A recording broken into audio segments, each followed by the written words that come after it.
جھوٹ بولنے کی ضرورت نہیں ہے. آپ کا بولا ہوا ایک جھوٹ اس ایکٹ کے سلسلے میں آپ کے پورے احتجاج کو پیچھے لے کے چلا جائے گا. یہ ایکٹ اتنا خراب ہے کہ اس کے ہر ایک پر آپ سچ بول کر کے بہت کچھ کر سکتے ہیں. جھوٹ بولنے کی کوئی ضرورت نہیں ہے, غلط بولنے کی کوئی ضرورت نہیں ہے, اور اسلام نے غلط بولنا سکھایا نہیں, جھوٹ بولنا سکھایا نہیں. وقف محمد الرسول اللہ صلی اللہ علیہ وسلم نے ہم لوگوں کو کرنا سکھایا. جس طرح انہوں نے ہمیں نماز پڑھنا سکھایا, جس طرح انہوں نے ہمیں روزہ رکھنا سکھایا, جس طرح انہوں نے ہمیں قرآن پڑھنا سکھایا, جس طرح انہوں نے ہم لوگوں کو زندگی کے تمام شعبے اور تمام کام کرنے کے طریقے کو سکھایا, اسی طرح وقف بھی سکھایا. انہوں نے جس طریقے سے ہم لوگوں کو یہ اسلام سکھایا اور بتایا اور اسلام کی اچھائی ہم لوگوں تک پہنچائی, اس میں ایک اہم سب سے بنیادی اچھائی اسلام کی وہ یہ بتائی گئی کہ اسلام میں کوئی عصبیت نہیں ہے. اسلام میں کوئی کالا, کوئی گورا, اس پر کوئی فوقیت نہیں ہے. اسلام میں کوئی ذات پات پر فوقیت نہیں ہے. اسی طریقے سے امیری اور غریبی میں کوئی فوقیت نہیں ہے. صرف بات اتنی سی ہے کہ کس کے پاس کتنا تقویٰ ہے اس پر فوقیت ہے, اور وہ صرف اللہ کو پتہ ہے. اب اس چیز میں عصبیت جو اونچائی اور نیچائی پیدا ہو جاتی ہے مالی, اس کو دور کرنے کا ایک اہم طریقہ وقف ہے. رسول اللہ صلی اللہ علیہ وسلم نے ہم لوگ کو مختلف قسم کی اچھائیاں سکھائی ہیں. اس میں ایک چیز جو انہوں نے سکھائی ہے وہ صدقہ ہے. اب انہوں نے ہمیں صدقہ سکھایا, کئی قسم کا صدقہ سکھایا. انہوں نے ہمیں یہ بتایا کہ اگر تم مسکرا رہے ہو تو یہ صدقہ ہے. انہوں نے ہمیں یہ بتایا کہ اگر تم کسی کے منہ میں نوالا دے رہے ہو تو وہ صدقہ ہے. اگر تم اپنی بیوی کے منہ میں نوالا دے رہے ہو تو وہ صدقہ ہے. یہاں تک کہ اگر تم اللہ کی رضا حاصل کرنے کے لیے اپنے منہ میں لقمہ دے رہے ہو تو وہ بھی صدقہ ہے. پھر انہوں نے ہمیں بتایا کہ ایک قسم کا صدقہ یہ ہے جو تم نے ابھی کیا اور ابھی ختم ہو گیا, اس کا ثواب تم کو مل گیا. پھر ایک قسم کا صدقہ ہے جو صدقہ جاریہ ہے, تم نے مسجد میں ہاتھ بٹایا, وہ صدقہ جاریہ ہے. انہوں نے مختلف قسم کی اور چیزیں بتائی. اسی سلسلے میں محمد رسول اللہ صلی اللہ علیہ وسلم نے ہم لوگوں کو ایک اور خاص قسم کا صدقہ سکھایا, اور اس صدقے کو بعد میں وقف کا نام دیا گیا. رسول اللہ صلی اللہ علیہ وسلم نے, قرآن شریف کی آیت ہے, وَأَن تَصَدَّقُوا خَيْرٌ لَكُمْ, اگر تم صدقہ کرتے ہو تو یہ تمہارے لیے بہتر ہے. اور پھر عمر رضی اللہ تعالیٰ عنہ کے مشہور واقعے میں رسول اللہ صلی اللہ علیہ وسلم نے اس خاص صدقے کے بارے میں ہمیں یہ بتایا کہ یہ صدقہ ایسا ہے, یعنی ایک زمین کا ٹکڑا, کوئی ایسی جائیداد جو تم نے اللہ کی راہ میں ایسے دی کہ اس کا نفع بار بار آتا رہے گا, اور اس کے نفع سے وہ جائیداد مینج بھی ہوگی, اور اس کے نفع سے لوگوں کو صدقہ بھی دیا جائے گا, یعنی وہ چیز اللہ کے مخلوق کے لیے استعمال بھی ہوگی. اس چیز کو وقف کہتے ہیں. یہ وہ خاص صدقہ ہے. رسول اللہ صلی اللہ علیہ وسلم کے حدیث کے چند کلمات ہیں, لا یباع اصلها, اس کا جو اصل ہے وہ بیچا نہیں جا سکے گا, اور اس میں کوئی تحفہ نہیں دیا جا سکے گا, اور اس پہ وراثت قائم نہیں ہوگی. یہ ہے وقف کا تصور, یعنی کہ آپ نے ایک زمین کا حصہ یا کوئی جائیداد اللہ کے نام پر دے دی, اللہ کی رضا حاصل کرنے کے لیے اس کو اپنی جائیداد سے نکال کر کے الگ کر دیا. یہ وقف ہے.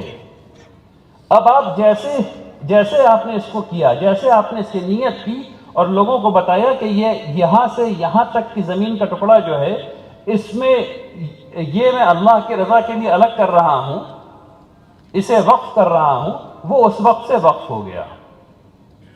اب آپ کی ملکیت اس سے ختم ہوگی, اور یہ نقطہ ہے جو آپ کو سمجھنا ہے. اب آپ کی ملکیت ختم ہو گئی, آپ نے اس کی ملکیت واپس اللہ کے ہاتھ میں دے دی ہے.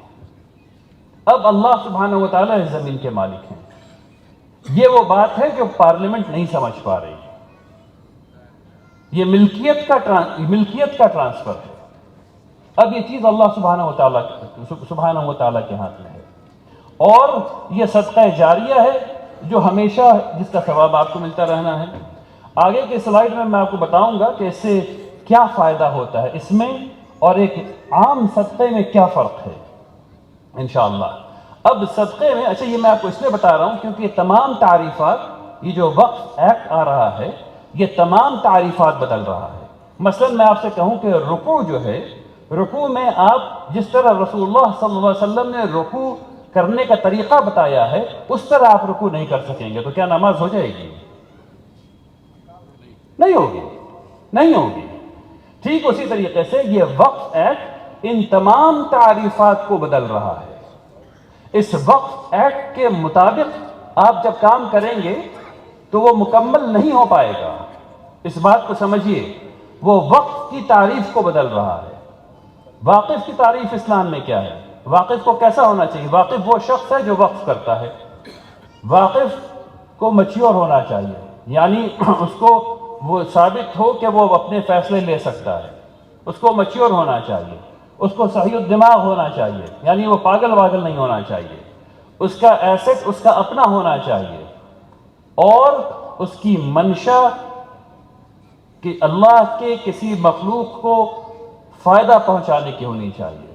یعنی اللہ تبارک تعالیٰ نے مختلف قسم کے حلال کام بنائے ہیں، ان تمام حلال کام میں سے اس شخص کو یہ لگتا ہے مثلا کہ یہاں سے ایک خاص قسم کے جانور کو پانی پلایا جائے، اور یقیناً یہ ثواب کا کام ہے اور اللہ سے نزدیک ہونے والا کام ہے، تو اب اس نے یہ منشا اگر کر دی اور وہاں کہا کہ یہاں کنواں کھدنا چاہیے اور اس سے جانور پانی پئیں گے، اب اس سے جانور پانی پئیں گے قیامت تک، اس میں کوئی تبدیلی نہیں کی جا سکتی۔ یہ ہے منشا۔ جو وقف ایکٹ آ رہا ہے وہ منشا کو تبدیل کر رہا ہے، منشا کی تعریف کو تبدیل کر رہا ہے۔ اس بات کو سمجھیے آپ، وہ واقف کی تعریف کو تبدیل کر رہا ہے کہ واقف کون ہو سکتا ہے، وہ اس کو تبدیل کر رہا ہے۔ اس کے بعد وقف کے بارے میں ایک دو بات اور کہنا چاہتا ہوں کہ جب آپ وقف کر دیتے ہیں، جب آپ نے زمین کے کسی حصے کو وقف کر دیا تب آپ خود اس کو واپس نہیں لے سکتے، آپ نے اس کی ملکیت ٹرانسفر کر دی، اب وہ آپ کے پاس واپس نہیں آ سکتی، وہ دائمی طور پر اللہ سبحانہ و تعالیٰ کی ملکیت میں جا چکی ہے۔ وقف کرنے کے لیے یہ ضروری نہیں ہے کہ اس کو لکھ لیا جائے، وقف کرنے کے لیے ضروری ہے کہ اس کی نیت کی جائے اور بتا دیا جائے، نیت کی جائے اور بتا دیا جائے، بس اتنا کافی ہے، وہ وقف ہو جاتا ہے۔ یہ اچھا ہے کہ آپ لکھ لیں، یہ اچھا ہے کہ آپ لکھ لیں، لیکن ضروری نہیں ہے۔ یہ بات بھی بالکل صحیح ہے کہ ہم لوگوں نے تاریخی طور پر وقف کے بارے میں جو لکھا ہے اتنا کسی قوم نے کبھی نہیں لکھا، اتنا کسی قوم نے کبھی نہیں لکھا۔ میں آپ کو آگے کی سلائیڈ میں دکھاؤں گا، پورا دستاویز تیار ہوتا تھا ایک زمانے میں کہ وقف ہے اور یہ ایسی چوہدی ہے اور اس میں یہ منشا ہے اور اس میں ایسے ہوگا اور اس کے بعد ایسے ہوگا اور اس میں اس کے بعد یہ متولی بنیں گے، اس کے بعد وہ متولی بنیں گے، تمام چیزیں درج کی جاتی تھیں۔ اب متولی کے بارے میں دیکھتے ہیں۔ یہ متولی جو ہے، متولی کا کام وقف میں صرف اتنا ہے کہ وہ جو منشا ہے اس کو نکال کر کے دے۔ متولی کے پاس ایک امانت ہے اللہ کی، اس امانت میں وہ خیانت نہیں کر سکتا، اس امانت کو پورا کرنا ہے، اس لیے متولی بننا بہت زیادہ ذمہ داری کا کام ہے۔ ہم سب لوگ آج کے زمانے میں کچھ لوگ یہ چاہتے ہیں کہ متولی بنے اور اس جو جائیداد ہے وقف کی اس سے کچھ فائدہ ان کو مل جائے، شاید ایسا کچھ لوگ سوچتے ہیں۔ نہیں میرے بھائیوں، متولی بننا بے پناہ ذمہ داری کا کام ہے، اس کی ہر چیز کی پوچھ ہونی ہے اللہ کے ہاں۔ تو ایک زمانہ تھا کہ جو خوب پڑھے لکھے لوگ، ایماندار لوگ متولی بنائے جاتے تھے، اس متولی کی تعریف بھی وقف ایکٹ چینج کر رہا ہے۔ تو جو میں نے آپ کے سامنے بنیادی بات رکھی وہ وقف کی تعریف، وقف سے متعلق جو تعریفات ہیں ان کی چند چیزیں آپ کے سامنے رکھی ہیں، اور آپ کو یہ بتایا ہے کہ جب وقف ایکٹ جو آیا ہے اس میں آپ کی جو عبادت ہے اس کی تعریف تبدیل ہو رہی ہے، وقف کی تعریف تبدیل ہو رہی ہے، واقف کی تعریف تبدیل ہو رہی ہے، اور تعریف کا مطلب ڈیفینیشن ہوتا ہے، ڈیفینیشن تبدیل ہو رہی ہے۔ وقف کی تعریف، متولی کی تعریف، واقف کی تعریف، سب تعریفیں تبدیل ہو رہی ہیں، اور جب یہ تبدیل ہو جائے گی تو وقف پھر وقف نہیں رہتا۔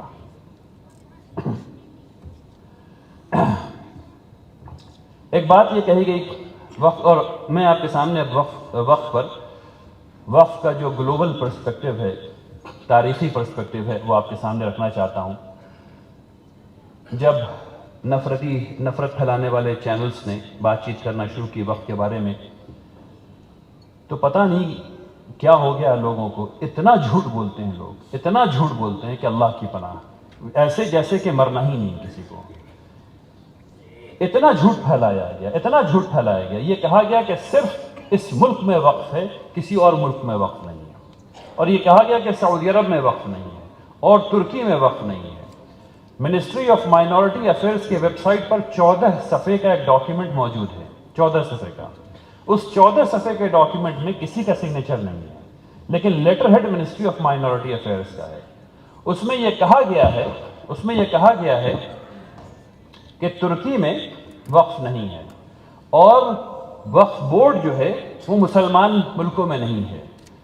اس کا جواب یہ ہے کہ مسلمان ملکوں میں یا اسلامی ملکوں میں وقف بورڈ نہیں، منسٹری ہے، جس کو وزارت اوقاف کہتے ہیں۔ وقف بورڈ نہیں ہے، بالکل صحیح بات ہے، وقف کی پوری منسٹری ہے بھائی، بورڈ نہیں، منسٹری ہے، جس کو وزارت اوقاف کہتے ہیں۔ اور یہ ترکی میں بھی ہے، اور یہ سعودی عرب میں بھی ہے، اور یہ یونائٹڈ عرب ایمریٹس میں بھی ہے، اور یہ مصر میں بھی ہے، اور یہ شام میں بھی ہے، یہاں تک کہ یہ فلسطین میں بھی ہے۔ اور تمام اچھے کام اس منسٹری کے تحت ہوتے ہیں، تمام مساجد کا نظام اس منسٹری کے تحت ہوتا ہے، تمام تعلیم کا نظام اس منسٹری کے تحت ہوتا ہے، کتابیں اسی منسٹری کے تحت چھپتی ہیں بچوں کی۔ آپ کو یہ سن کر کے حیرت ہوگی کہ آج بھی ترکی میں 2/3 سے زیادہ زمین وقف ہے۔ ایک وقت تھا عثمانی خلافت کے زمانے میں 1/3 سے زیادہ پوری عثمانی خلافت کی جو ایگریکلچرل لینڈ ہے، جس میں کھیتی ہوتی ہے، وہ وقف تھا۔ ابھی بھی آج بھی دنیا کا سب سے بڑا انڈاؤمنٹ فنڈ اگر کہیں موجود ہے تو وہ سعودی عرب میں ہے، اس کا نام ہے الحرمین وقف، جو تقریباً 200 سے زیادہ بلین ڈالر پر مبنی ہے۔ یہاں 100 غلط لکھا ہوا ہے، 200 بلین ڈالر سے زیادہ کا وقف ہے وہ، جس کے ماتحتی میں بہت ڈھیر سارے اچھے کام ہوتے ہیں۔ ٹھیک اسی طریقے سے الازہر وقف جو ہے، تقریباً جو قاہرہ شہر ہے کائرو، وہ آدھے سے زیادہ الازہر یونیورسٹی کے لیے وقف ہے۔ اور یہاں یہ بات پھیلائی گئی کہ اس ملک کے باہر وقف مسلمان ملک میں تو کہیں نہیں ہے۔ یہ جھوٹ بات ہے، ہم سب لوگوں کو یہ جاننا چاہیے انشاءاللہ۔ اس سلسلے میں آپ سے ایک اور بات کہنا چاہوں گا۔ دائیں جانب آپ کو یہاں ہارورڈ یونیورسٹی دکھے گی، اور ہارورڈ یونیورسٹی اس نے لگایا ہے یہاں پہ ہارورڈ یونیورسٹی دکھے گی یہاں پہ، اور یہ اس لیے ہے تاکہ ہم لوگ آنے والے وقت کے بارے میں جب ابھی بات کریں گے، ایک حل یہ ہے ہم لوگوں کے لیے، ایک حل یہ ہے ہم لوگوں کے لیے۔ ہارورڈ یونیورسٹی میں تقریباً 50 بلین ڈالر کا انڈاؤمنٹ فنڈ ہے، جس میں سے 1.5 بلین ڈالر اسلامک اسٹڈیز کے لیے ہے۔ 1.5 ملین نہیں کہہ رہا ہوں، 20 بلین کہہ رہا ہوں۔ 1.5 بلین ڈالر کا اسلامک اسٹڈیز کا انڈاؤمنٹ فنڈ ہے۔ ہارورڈ نے یہ انڈاؤمنٹ فنڈ تیار کیا، جس سے اس کی تمام ریسرچ 1/3 بجٹ ہارورڈ کا 1/3 بجٹ اس 50 بلین ڈالر کے انڈاؤمنٹ سے آتا ہے، اور باقی حکومت سے اور ریسرچ گرانٹ سے آتا ہے۔ میں آپ سے پوچھنا چاہتا ہوں، اپنے آپ سے اور آپ سے، ہمارا انڈاؤمنٹ فنڈ تعلیم کا کہاں ہے؟ یہ ہے حل جو آپ سننا چاہتے تھے۔ حل کیا ہے بات کا؟ یہ ہے حل۔ اگر ہم اپنا تمام لوگ مل کر کے، یہاں ولی الدین صاحب بیٹھے ہوئے ہیں، سامنے بیٹھے ہیں ماشاءاللہ، انہوں نے اسکول قائم کرنا شروع کیا، اللہ تبارک تعالیٰ نے ان کے اخلاص میں برکت دی، اور انہوں نے ایک کام کیا، اور ماشاءاللہ 15 دن کے اندر وہ کام کیا جو لوگ 10 سال میں نہیں کر پاتے ہیں۔ ہم لوگ ویسا کام کر کے، اس قسم کا کام کر کے، اگر اخلاص ہو، نیت صاف ہو، نیت پاک ہو، اللہ کی رضا حاصل کرنا چاہتے ہوں، تو ہم لوگ اپنا انڈاؤمنٹ فنڈ کھڑا کر سکتے ہیں، جسے ہم اپنے بچوں کو پڑھا سکتے ہیں۔ اور انڈاؤمنٹ فنڈ اور وقف میں بہت زیادہ دوری نہیں ہے، اور ثواب بھی ایسا نہیں جو اوپر نیچے بہت زیادہ ہو. ثواب اخلاص سے آتا ہے، ثواب اخلاص سے آتا ہے. یہ ایک حل ہے جس کے بارے میں مجھے اور آپ کو سوچنا ہے. انڈاؤمنٹ فنڈ قائم کرنا تعلیم کے لیے، پینشن کے لیے، بوڑھے لوگوں کے لیے، مختلف کاموں کے لیے یہ کیا جا سکتا ہے. اور یہ سوشل وقف کا ایک نظام ہے جو فائنینشل سوشل سیکیورٹی دیتا ہے آپ کو. آگے بڑھتا ہوں. امت کے پرسپیکٹو سے وقف کیا کرتا ہے؟ امت کے پرسپیکٹو سے وقف جو ہے ایک نہیں ختم ہونے والا خیر کا ذریعہ ہے جو لگاتار آپ کے لیے کام کر رہا ہوتا ہے. ابھی غالباً آپ اس کو نہیں دیکھ پا رہے ہیں، کیونکہ جب وقف کی بات ہوتی ہے تو سب کے ذہن میں صرف ایک چیز آتی ہے، وہ ایک خالی زمین کا پلاٹ جس پہ گندگی پھینکی ہوئی ہے. بس یہی جب میں وقف کہتا ہوں تو لوگوں کے ذہن میں جو نقشہ جاتا ہے وہ خالی زمین کا چھوٹا سا ٹکڑا جس پہ گندگی پھینکی ہوئی ہے، وہ وقف کی زمین ہے. جب میں وقف کہتا ہوں تو کسی کو قبرستان نہیں دکھتا. جب میں وقف کہتا ہوں تو مسجد نہیں دکھتی. جب میں وقف کہتا ہوں تو پرائمری اسکول نہیں دکھتے. جب میں وقف کہتا ہوں تو ہائی اسکول نہیں دکھتے، مڈل اسکول نہیں دکھتے، یونیورسٹی نہیں دکھتی، میڈیکل یونیورسٹی نہیں دکھتی، بی ایڈ کالج نہیں دکھتا. اور یہ سب آج وقف کی جائیداد پر موجود ہیں اس ملک میں. یہ ہے اصل وقف. وقف ایک ایسا با اختیار ادارہ ہے، انفراسٹرکچر ہے، جس پہ اکثر حکومتوں کی کوئی قید نہیں ہے. یعنی قانون کو چھوڑ کر کے، یعنی اس کا ایسا نہیں کہ اس پہ کوئی مسلط ہو گیا ہے، وہ کسی کی جائیداد ہے جو کسی کوئی اور مینج کر رہا ہے اس کو. یہ کمیونٹی کی چیز ہے جو کمیونٹی کو مینج کرنا ہے تاکہ کمیونٹی کو فائدہ پہنچ سکے. اس کا امت کا پرسپیکٹو یہ ہے. اس سے ہمارا تحفظ ہوتا ہے. وقف جب قائم کیا جاتا ہے، مثلا آپ نے کالج قائم کیا وقف کی جائیداد پر، اور وہ اس کالج کا کام ہے کامرس پڑھانا. اب آپ کامرس پڑھا رہے ہیں اور آپ فائدہ دے رہے ہیں خود کو اور دوسروں کو. جب آپ فائدہ دینے والے ہوتے ہیں تب آپ کو مٹایا نہیں جا سکتا. بہت مشکل ہے، بہت مشکل ہے.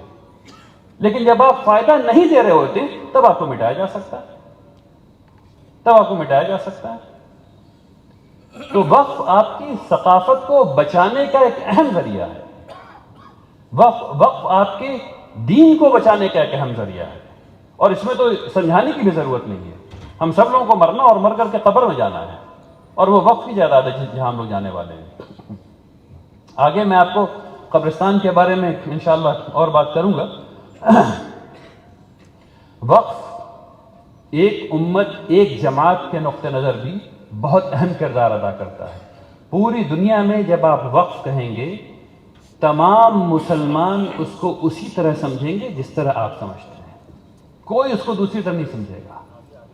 موروکو میں بیٹھا ہوا ایک آدمی اور چائنا میں بیٹھا ہوا ایک آدمی اسلامی ثقافت اور اسلامی عبادت کے اس پہلو کو ٹھیک اسی طرح سمجھ رہا ہے جس طرح آپ سمجھ رہے ہیں. یہ ہے ایک امت، ایک جماعت. اس سلسلے میں ایک اور مزیدار بات مجھے کسی نے کہی تھی جو میں اکثر کوٹ کرتا ہوں.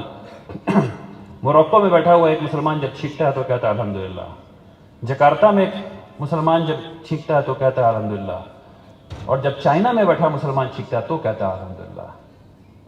یہ ہے وہ غیر محسوس اثر محمد رسول اللہ صلی اللہ علیہ وسلم کی تعلیم کا جو ہم سب لوگوں کے اندر ہے، جو ہم لوگوں کو ایک امت، ایک جماعت بناتا ہے اور وہ طاقت دیتا ہے جس کی وجہ سے ہم سب لوگ یہاں جمع ہیں. اب اس کا جو آپ کی کمیونٹی پر اثر ہے اس کو سمجھیے. وقف ایک زمانے تک جب کیا جاتا تھا تو خاص اس کمیونٹی کو خیال میں رکھ کر کے کیا جاتا تھا. مثلا آپ کی کمیونٹی میں جس جگہ آپ رہ رہے ہیں ایک زمانے تک اگر وہاں کنواں نہیں ہے تو کوئی آدمی کنویں کی زمین دیتا تھا اور وہاں کنواں کھودا جاتا تھا جس سے پانی پیا جاتا تھا. وقف ایک زمانے تک تمام دلت بھائیوں کے لیے، تمام اب وہ مجھے پتہ نہیں کہ قانونی طور پر وہ صحیح ہوگا کہنا یا نہیں ہوگا، یعنی جو جتنے بھی لوور کاسٹ کے لوگ ہیں سب لوگوں کے لیے ایک اتنی بڑی نعمت تھی کہ آپ سوچ نہیں سکتے ہیں.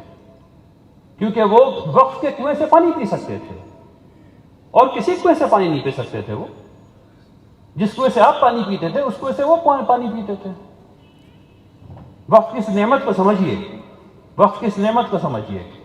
وقف جب آپ کی کمیونٹی میں تھا, جب آپ کی کمیونٹی میں بنایا گیا تو وہ سوشل رسپانسبلٹی تھی, سب لوگ مل کر کے اس کو مینج کیا کرتے تھے. تو ایک یونیفیکیشن فیکٹر تھا وقف کی وجہ سے. اب ذرا آگے بڑھتے ہیں انشاءاللہ, اور آپ لوگوں کو وقف کا انسٹیٹیوشنل پرسپیکٹو سمجھانے کی کوشش کرتا ہوں. وقف جو ہے وہ کیسے کام کرتا رہا ہے اب تک تاریخی طور پر. اکثر خاص کر کے خلافت کے وقت میں جب وقف قائم کیے جاتے تھے تو وقف پر اس وقت کے حکمرانوں کی کوئی چیز نہیں چلتی تھی.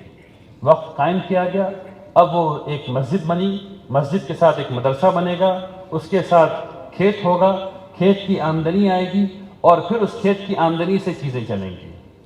یہ تھا وقف کا پرسپیکٹو. اب اس کے ساتھ جو ہوتا تھا, جو ہم لوگوں نے کرنا چھوڑ دیا, وہ یہ چھوڑ دیا کہ جب وقف قائم کیا گیا اور وہ زمین دی گئی اور وہاں مسجد اور مدرسہ بنایا گیا تو جو آمدنی آ رہی تھی اس آمدنی کے آدھے حصے سے وقف کا کام ہوتا تھا اور وقف کو آگے بڑھانے کا کام ہوتا تھا, اور آدھے حصے سے چیریٹی کی جاتی تھی.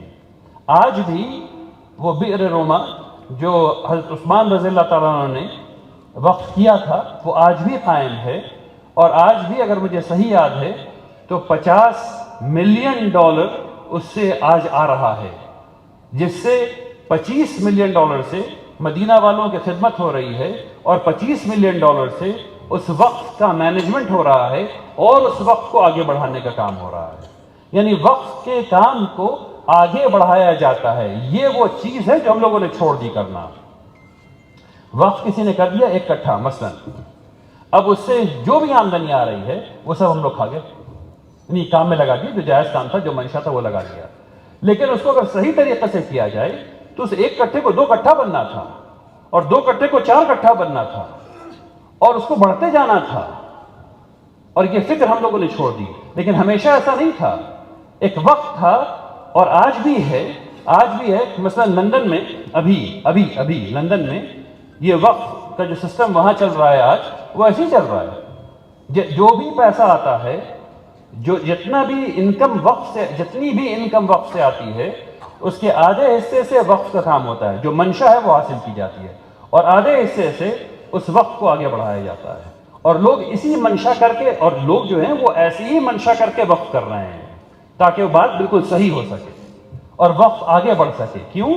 کیونکہ وہ انشاءاللہ بھی بتاؤں گا. وقف کے سلسلے میں ایک اور بات یہ کہی جاتی ہے کہ وقف میں عورتوں کا بڑا خیال نہیں رکھا گیا اور ایسا نہیں کیا گیا, ویسا نہیں کیا. میں آپ کو بتاؤں کہ تاریخی طور پر سب سے بڑے واقفوں میں سے عورتیں رہی ہیں.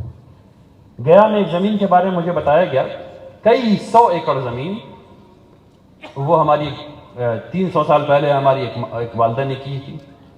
ابھی ایک زمین کے بارے میں بتایا گیا کہ 250 بیگھا زمین جو ہے وہ وقف کی ہے, وہ ایک صاحبہ تھی, انہوں نے وقف کی تھی. تو تاریخی طور پر عورتوں نے خوب وقف کیا ہے اور عورتوں نے خوب وقف سے فائدہ اٹھایا ہے. وقف کی ریکارڈ کیپنگ کے بارے میں یہ کہا جاتا ہے کہ وقف کا ریکارڈ نہیں ہے, اصل میں پورا ایک وثیقہ ہوتا تھا جسے وقفیہ کہتے تھے, جو کہ وقف کی تمام تفصیلات کو لکھ کر کے رکھتا تھا, جس میں تمام تفصیلات درج ہوتی تھی, معاف کیجیے, جس میں تمام تفصیلات درج ہوتی تھی. منشا کیا ہے, واقف کون ہے, متولی کون بنے گا, ان کے بعد کون بنے گا, یہ تمام چیز لکھی جاتی تھی. یہ جو ڈکے ہے, یہ جو خرابی پیدا ہوئی ہے, یہ ادھر کی خرابی ہے, تقریباً 150 سال کی. اس سے پہلے خوب ڈھیر سارے ریکارڈز موجود ہیں ہم لوگوں کے پاس. جب ایک زمانے میں وقف کیا جاتا تھا, اور آج بھی ترکی میں اور دوسری جگہ جب وقف کیا جاتا ہے تو وقف کے نقطہ نظر باقی تمام کام کیا جاتا ہے. یہاں پر ایسا وقف ہوگا, اس کے چاروں طرف ایسی چیز ہوگی جس سے کہ یہ وقف چلے گا, جس سے کہ یہ صدقہ جاریہ لگاتار چلتا رہے گا. اب وقف کے سپورٹ سسٹم کو دیکھیے. ایک زمانہ تھا جب بچہ پیدا ہوتا تھا تو وقف کے ہاسپٹل میں پیدا ہوتا تھا. اس کے بعد بچے کی ماں کا اگر انتقال ہو گیا تو وقف ہوتا تھا جو ایسی عورتوں کو پیسہ دیتا تھا کہ وہ جا کر کے اس بچے کو دودھ پلا سکیں. اس کے بعد جب وہ بچہ بڑا ہوتا تھا تو وہ مدرسہ جاتا تھا جو وقف کی زمین پر تھا اور جس کے استاذ کی سیلری وقف دے رہا ہوتا تھا. اور جب وہ بڑا ہوتا تھا اور وہ جب طب پڑھنے جاتا تھا تو طب کا کالج وہ وقف کا ہوتا تھا اور اس میں جو پروفیسر پڑھا رہے ہوتے تھے وقف ان کو سیلری دے رہا ہوتا تھا. اور اس کے بعد جب وہ بوڑھا ہو جاتا تھا، جب وہ شادی کرتا تھا تو اس کی جب اہلیہ کے پاس کپڑا نہیں ہوتا تھا شادی میں تو وقف جو ہے وہ اس کو کپڑا بھی دیتا تھا شادی کے لیے اور زیور بھی دیتا تھا. اور اس کے بعد جب ان کا انتقال ہو جاتا تھا تو وقف کے لوگ آتے تھے اور اس کی تدفین کا تمام کام وقف کرتا تھا. تو پیدا ہونے سے لے کر کے مرنے تک کا کام پورا سپورٹ سسٹم وقف کے پاس موجود تھا. یہ ہے اصل وقف کا تصور جو دوبارہ قائم ہونا چاہیے. یہ ہے اصل وقف کا تصور کہ ایک عام آدمی، مثلا میں آپ سے بتاؤں کبھی وقف ایکٹ آیا ہے جس سے کم ابھی جو بات سمجھ میں آ رہی ہے وہ تمام کے تمام قبرستان ختم ہو جانے ہیں. اس کے بعد جس طرح سے امریکہ میں اور یورپ میں لوگ دفن ہوتے ہیں، یعنی پلاٹنگ ہوتی ہے، قبر کی پلاٹنگ ہوتی ہے اور قبر کی پلاٹنگ کر کے دیکھا جاتا ہے کہ کہاں آوازادیں آ رہی ہے، کہاں سامنے والا پلاٹ ہے، کہاں پیچھے والا پلاٹ ہے، اچھا میں یہاں پہ دفن ہوں گا. تو اس کے بعد لوگ اپنی قبر خریدتے ہیں اور اپنی قبر خریدنے کے بعد لکھتے ہیں کہ بھائی میں فلاں جگہ جو ہے پلاٹ میں نے خرید لیا ہے، میرے بچوں مجھے یہاں پر دفن کرنا ہے. میں آپ سے پوچھنا چاہتا ہوں کلکتہ میں اگر یہ پلاٹنگ ہونے لگی تو آپ میں سے کتنے لوگ پلاٹ خرید سکیں گے اپنی قبر کے لیے؟ میرا خیال ہے بہت لوگ نہیں خرید پائیں گے. اور پھر ہر نماز کے بعد آواز دی جائے گی کہ فلاں صاحب کا انتقال ہو گیا ہے، ان کی قبر کے لیے پیسہ جمع کیجیے. یہ ہونے والا ہے. لیکن وقف کے ساتھ ایسا نہیں ہوتا. بچے کے پیدا ہونے سے لے کر کے اس کے انتقال تک اور قبر میں جانے تک تمام انتظام وقف سے کیا جا سکتا ہے. یہ وہ جامع تصور ہے وقف کا جو رسول اللہ صلی اللہ علیہ وسلم نے ہم لوگوں کو سکھایا تھا.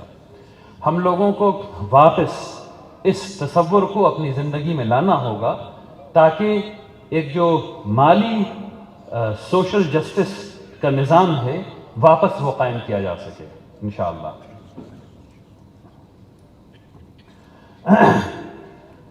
یہ تصویر ایک اچھی تصویر تھی جو میں نے سوچا کہ آپ کے سامنے رکھوں تاکہ تصویر جو ہے وہ بہت سی چیز کو ذہن میں رکھ دیتی ہے.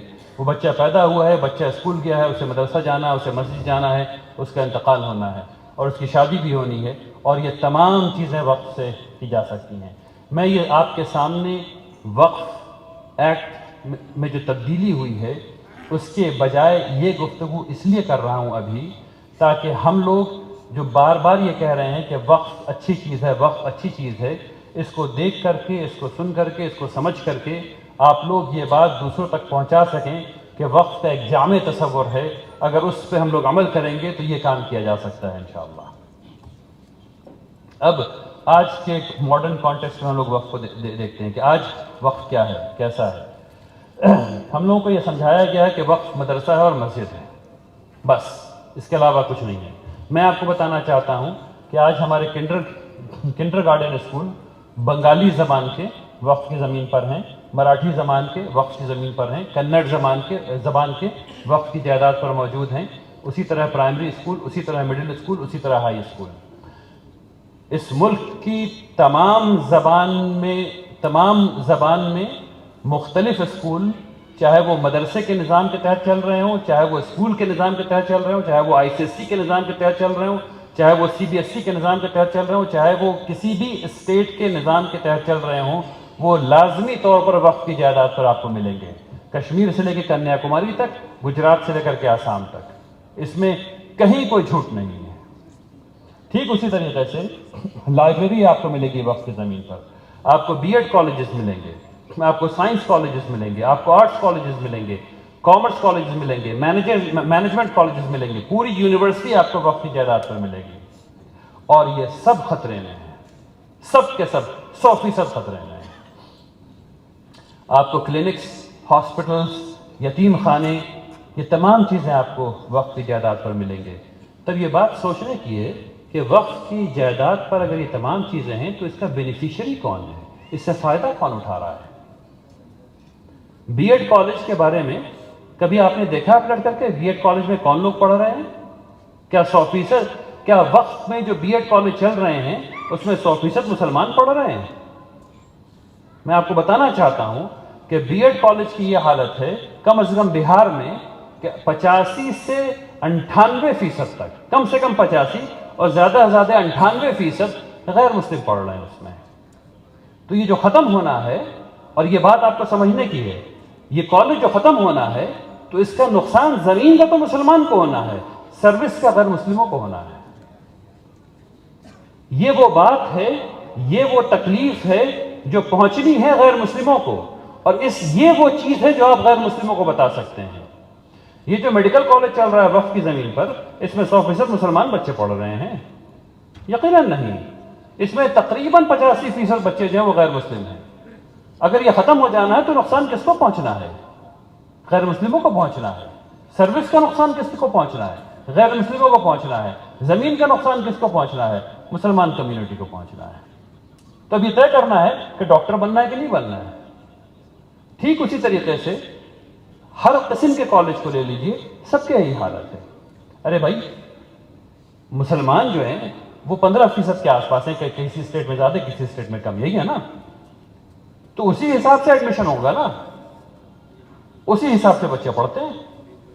تو جو سروس کا نقصان ہے وقف کی جائیداد کو ختم ہونے سے، تعلیم کا جو نقصان ہے وہ غیر مسلموں کو بہت زیادہ ہے، اور ہم لوگ یہ بات ان کو بتا نہیں پا رہے ہیں۔ یہ بات ہم لوگ اپنے غیر مسلم بھائیوں کو نہیں بتا پا رہے ہیں۔ ہم لوگ کو بتانا چاہیے کہ جو سروس کا نقصان ہے وہ ان کا نقصان ہونا ہے۔ اس کے بعد مساجد کا نقصان ہے، اس کے بعد مدارس کا نقصان ہے، اس کے بعد قبرستان کا نقصان ہے، اس کے بعد درگاہ کا نقصان ہے، وغیرہ وغیرہ۔ آج لوگ پوچھتے ہیں کہ وقف سے ہم کو کیا فائدہ ہے؟ سب سے آسان چیز وقف کے بارے میں جو ہم سوچ سکتے ہیں وہ قبرستان ہے۔ سب سے آسان چیز۔ ہم سب لوگوں کو مرنا ہے اور دفن ہونا ہے، اور اس کے لیے ہم میں سے کوئی پیسہ نہیں دینے والا۔ یہ وقف، یہ جو اگر وقف ختم ہو گیا تو اب سب کو پیسہ دینا پڑے گا۔ یہ سب سے بڑا نقصان ہے، یہ سمجھیے اس کو۔ ٹھیک اسی طریقے سے ہمارے دین کا نقصان ہے۔ جب مسجد ختم ہو جائیں گی تو پھر آپ نماز کہاں پڑھیں گے؟ آپ جماعت کہاں کریں گے؟ یہ اس کا نقصان ہے۔ اس کے بعد جو آپ کے جتنے کلینکس ہیں، جتنے ہاسپٹلس ہیں جو وقف کی زمین پر بنے ہوئے ہیں، وہ ختم ہو جانے ہیں، تو سروس کا نقصان ان کا ہونا ہے، ہیلتھ کیئر آپ کا بھی نقصان ہونا ہے اس میں۔ باقی تمام چیزیں اسی طرح ہیں جو یہاں لکھی ہوئی ہیں، جیسے کہ یتیم خانہ ہے، مختلف قسم کے ایجوکیشن سینٹرز ہیں، جو آپ کی شناخت ہے وہ ختم ہونی ہے۔ آگے کیا ہو سکتا ہے اس میں؟ یعنی وقف، ابھی جو ہم لوگوں کو وقف، ابھی جو فائدہ ہے ہمیں، وہ یہ کہ ہمارے پاس قبرستان ہے، وہ یہ کہ ہمارے پاس مساجد ہیں، وہ یہ کہ ہمارے پاس ہاسپٹلز ہیں، وہ یہ کہ ہمارے پاس تعلیم کے ادارے ہیں، یتیم خانے ہیں، مختلف چیزیں ہیں آج کی تاریخ میں وقف سے۔ کل کیا ہو سکتا ہے؟ وہ تمام چیزیں جو میں نے پہلے آپ سے کہی ہیں، بچے کے پیدا ہونے سے لے کر کے کریڈل ٹو گریو تک کا جو سسٹم ہے وہ قائم کیا جا سکتا ہے۔ بچے کے پیدا ہونے سے لے کر کے اس کے موت تک کا سامان، جو جتنی بھی چیزیں بیچ میں لگتی ہیں، وہ تمام چیزیں بغیر پیسے کے اس شخص کو مہیا کرائی جا سکتی ہیں، تاکہ سوشل جسٹس حاصل کی جا سکے۔ سچر کمیٹی نے یہ بتایا ہے کہ 6 لاکھ ایکڑ مسلمانوں کے پاس ہیں۔ حکومت یہ کہہ رہی ہے کہ 9 لاکھ ایکڑ مسلمانوں کے پاس ہیں۔ میں آپ سے پوچھنا چاہتا ہوں کہ، اور اس کے بعد یہ بات کہی گئی بار بار کہ یہ جو زمین ہے وہ مسلمانوں کے پاس، یہ تیسری سب سے بڑی زمین ہے، ڈیفنس کے بعد وہ کیا کہتے ہیں ٹرین، اور ٹرین کے بعد جو ہے وہ ریلویز کے بعد جو ہے وہ وقف کے پاس سب سے بڑی جائیداد ہے۔ ابھی یہ بات، اور اس میں بڑی ہی منفی باتیں، بہت ہی گندی سوچ والی بات کی گئی، جیسے کہ مسلمان جو ہیں وہ ملک کے اندر کوئی دوسرا ملک بنا رہے ہیں، اور یہ سب کا کام ہو رہا ہے، جبکہ اور یہ سوچی سمجھی بات کی گئی، نفرت پھیلانے کے لیے بات کی گئی۔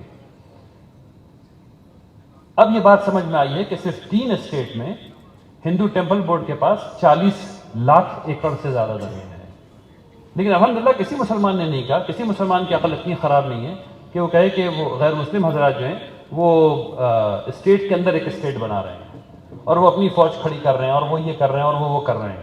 نہیں، الحمدللہ رب العالمین ہم سب لوگ اس ملک کے شہری ہیں، ہم لوگ ایک دوسرے کے بارے میں خراب بات نہیں سوچنی چاہیے، لیکن کچھ لوگوں نے سوچا اور ڈر پھیلایا اور غلط بات کی۔ لیکن جو آپ سے میں سوال کرنا چاہتا ہوں وہ یہ ہے، 1400 سال سے اس ملک میں وقف ہو رہا ہے۔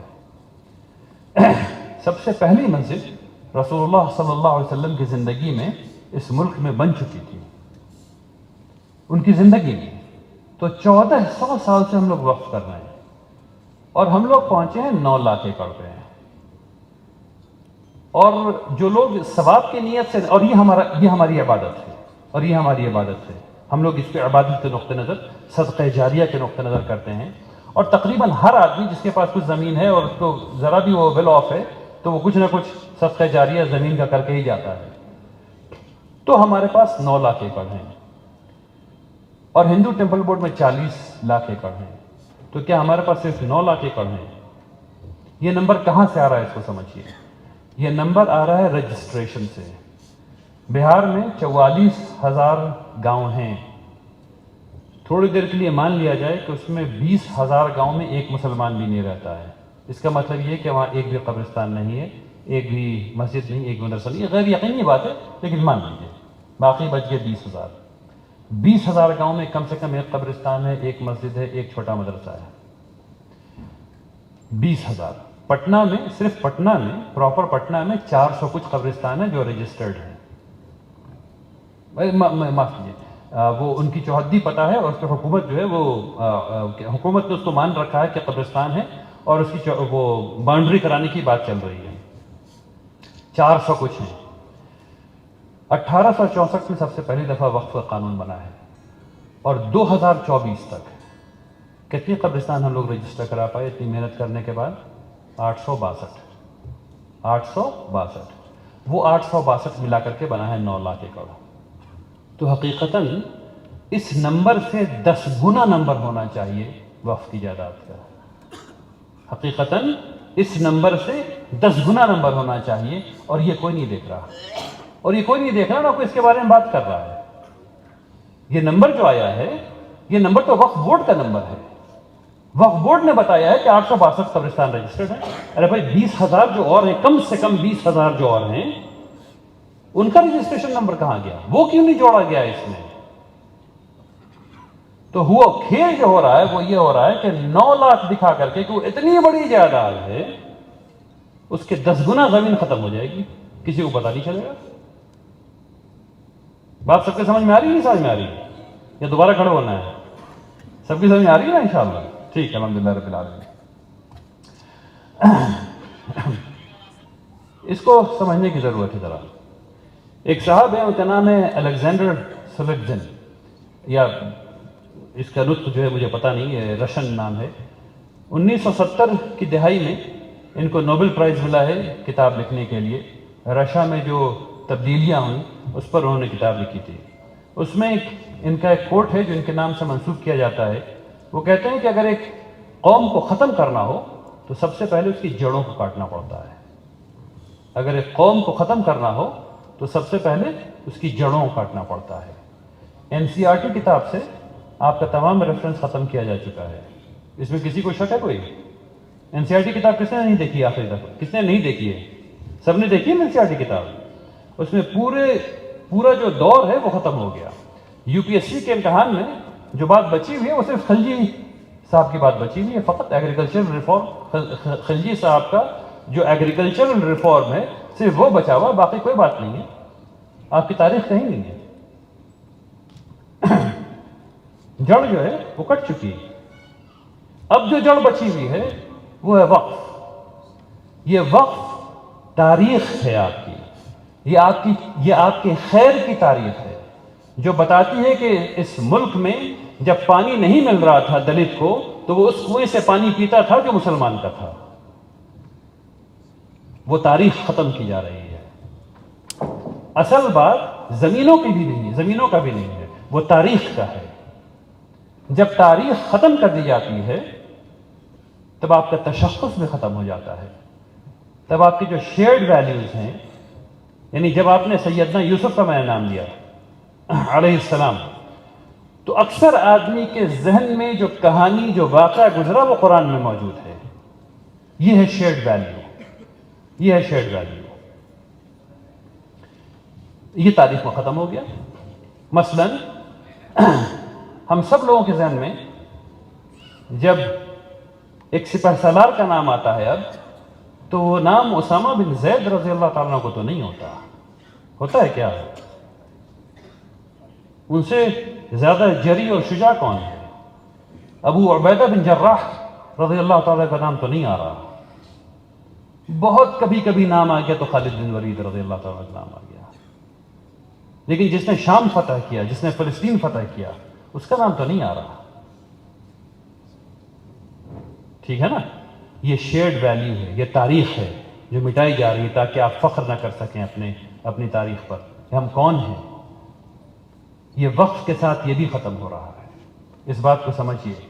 یہ جو مورل کمپس ہے سوسائٹی کا، جو ہم کو بتاتا ہے کہ صحیح کیا ہے، غلط کیا ہے، قرآن اور سنت جس طرح عمل کیا جاتا ہے، جب وہ انسان کے روزمرہ میں جب وہ عمل ہوتا ہے تو اس کا ظہور ایک مختلف طریقے سے ہوتا ہے، جو ایک نسل کے بعد دوسری اور دوسری نسل کے بعد تیسری ایک مختلف طریقے سے چلتا ہے. وقت کے ختم ہونے سے یہ تمام چیزیں ختم ہو جاتی ہیں. یہ وہ خطرہ ہے جو آپ کے اوپر ہے. زمین کا تباہ ہو جانا ایک چھوٹا خطرہ ہے. آپ کی تاریخ کا ختم ہو جانا اس سے بڑا خطرہ ہے. جس کو کہتے ہیں بے پیندے کا لوٹا، اس وقت کے بعد بے پیندے کے لوٹے ہو جانے والی بات ہوگی. اب آتے ہیں وقف ایکٹ پر. اور وقف ایکٹ کے بارے میں ذرا دیکھتے ہیں کہ وقف ایکٹ کا کیا مقصد تھا اور اس کی کچھ چند چیزیں تاکہ باقی کی چیزوں کو سمجھانے میں مدد مل سکے. وقف ایکٹ 1995 نام ہے، اصل میں ترمیم شدہ ہے 2013 کا. 2013 میں نام نہیں بدلا گیا تھا، اس دفعہ نام بدل دیا گیا ہے. 2013 میں نام نہیں بدلا تھا. 2013 میں وقف ایکٹ 2013 میں جو وقف ایکٹ فائنلی آیا، جس کو ابھی بھی وقف ایکٹ 1995 کہتے ہیں، اس کا مقصد تھا وقف کی جائیداد کا پروٹیکشن، تحفظ. اور اس کا تحفظ کیسے؟ رجسٹریشن کے ذریعے. جب آپ بتا دیں گے کہ یہ چوہدی ہے جو وقف کی زمین کی ہے، تو اب اس کو کوئی آدمی اس پہ قبضہ نہیں کر سکے گا. اگر اس نے کر لیا قبضہ اور وہ 50 سال تک بھی بیٹھا ہوا ہے، تو ایک وقت آئے گا جب ٹرائبیونل کے ذریعے آپ اس کو کہیں گے کہ بھائی یہ غلط ہو گیا ہے. ٹرائبیونل کہے گا کہ ہاں یہ وقف کی زمین تھی، اور وہ کہے گا پولیس آفیسر سے کہ بھائی اس کو خالی کرواؤ، یا سول کورٹ جو ہے اس کو خالی کروائے گا. تو فائنلی اس کو 30 سال میں 50 سال میں وہ خالی ہوگا. یہ بات تھی 2013 کے ایکٹ میں. وقف ایکٹ کا ایک کام یہ تھا کہ وقف بورڈ بنائے ہر اسٹیٹ میں تاکہ وہ وقف کے کام کو مینیج کر سکے، اور ایک ایسا قانونی نظام بنایا جائے جس سے کہ وقف کے رجسٹر کرنے میں اور اس کو مینیج کرنے میں، اور اس میں کوئی اگر ڈسپیوٹ ہو تو اس کو حل کرنے کے لیے وہ کام کیا جا سکے. یہ اس کا مقصد تھا. اب وقف بورڈ کا کیا مقصد ہے؟ وقف بورڈ کا پہلا مقصد منشا کو بچانا تھا. واقف کی منشا حاصل ہو رہی ہے یا نہیں، یہ وقف ایکٹ 2013 کا سب سے نمایاں کام تھا. اور اس کو متولی بنانا تھا. اگر متولی نہیں ہو تو، یہ کاغذ غائب ہو گئے ہیں اور متولی نہیں ہو تو. اس سلسلے میں ایک بات بار بار یہ کہی جاتی ہے کہ وقف بورڈ کے پاس بڑی جائیداد ہے. وقف بورڈ کے پاس صرف اتنی جائیداد ہے، صفر. وقف بورڈ کے پاس کوئی جائیداد نہیں ہے. وقف بورڈ مینیجر ہے، کیئر ٹیکر ہے، اس کے پاس کوئی جائیداد نہیں ہوتی. ہاں اگر کوئی متولی نہیں ہے تو وقف بورڈ 3 سال کے لیے متولی بن سکتا ہے اس جائیداد کا، فقط، اس سے زیادہ نہیں. 2013 کے ایکٹ یعنی 1995 کے ایکٹ کے تحت وقف بورڈ کا کام یہ ہے کہ اگر تمام زمینوں کی رجسٹری کروائے، اور اگر رجسٹری نہیں کر رہا ہے کوئی جان بوجھ کر کے اور اس سے غلط فائدہ اٹھا رہا ہے تو اس کو فائن کرے تاکہ وہ رجسٹر کر لے. اور اس نے کچھ دفعہ فائن کیا بھی پچھلے ایکٹ کے مطابق. اس کا کام یہ ہے وقف بورڈ کا کہ وہ مسائل کو حل کرے، اور وہ جو آڈٹ اسٹیٹمنٹس ہے وہ دیکھے کہ سب کام متولی جو کام کرنا ہے وہ صحیح کر رہے ہیں یا نہیں کر رہے ہیں. یہ بات تھی کہ تمام وقف کی جائیداد رجسٹر ہوگی. رجسٹر ہونے کے لیے کئی ڈاکیومنٹ لگتے ہیں.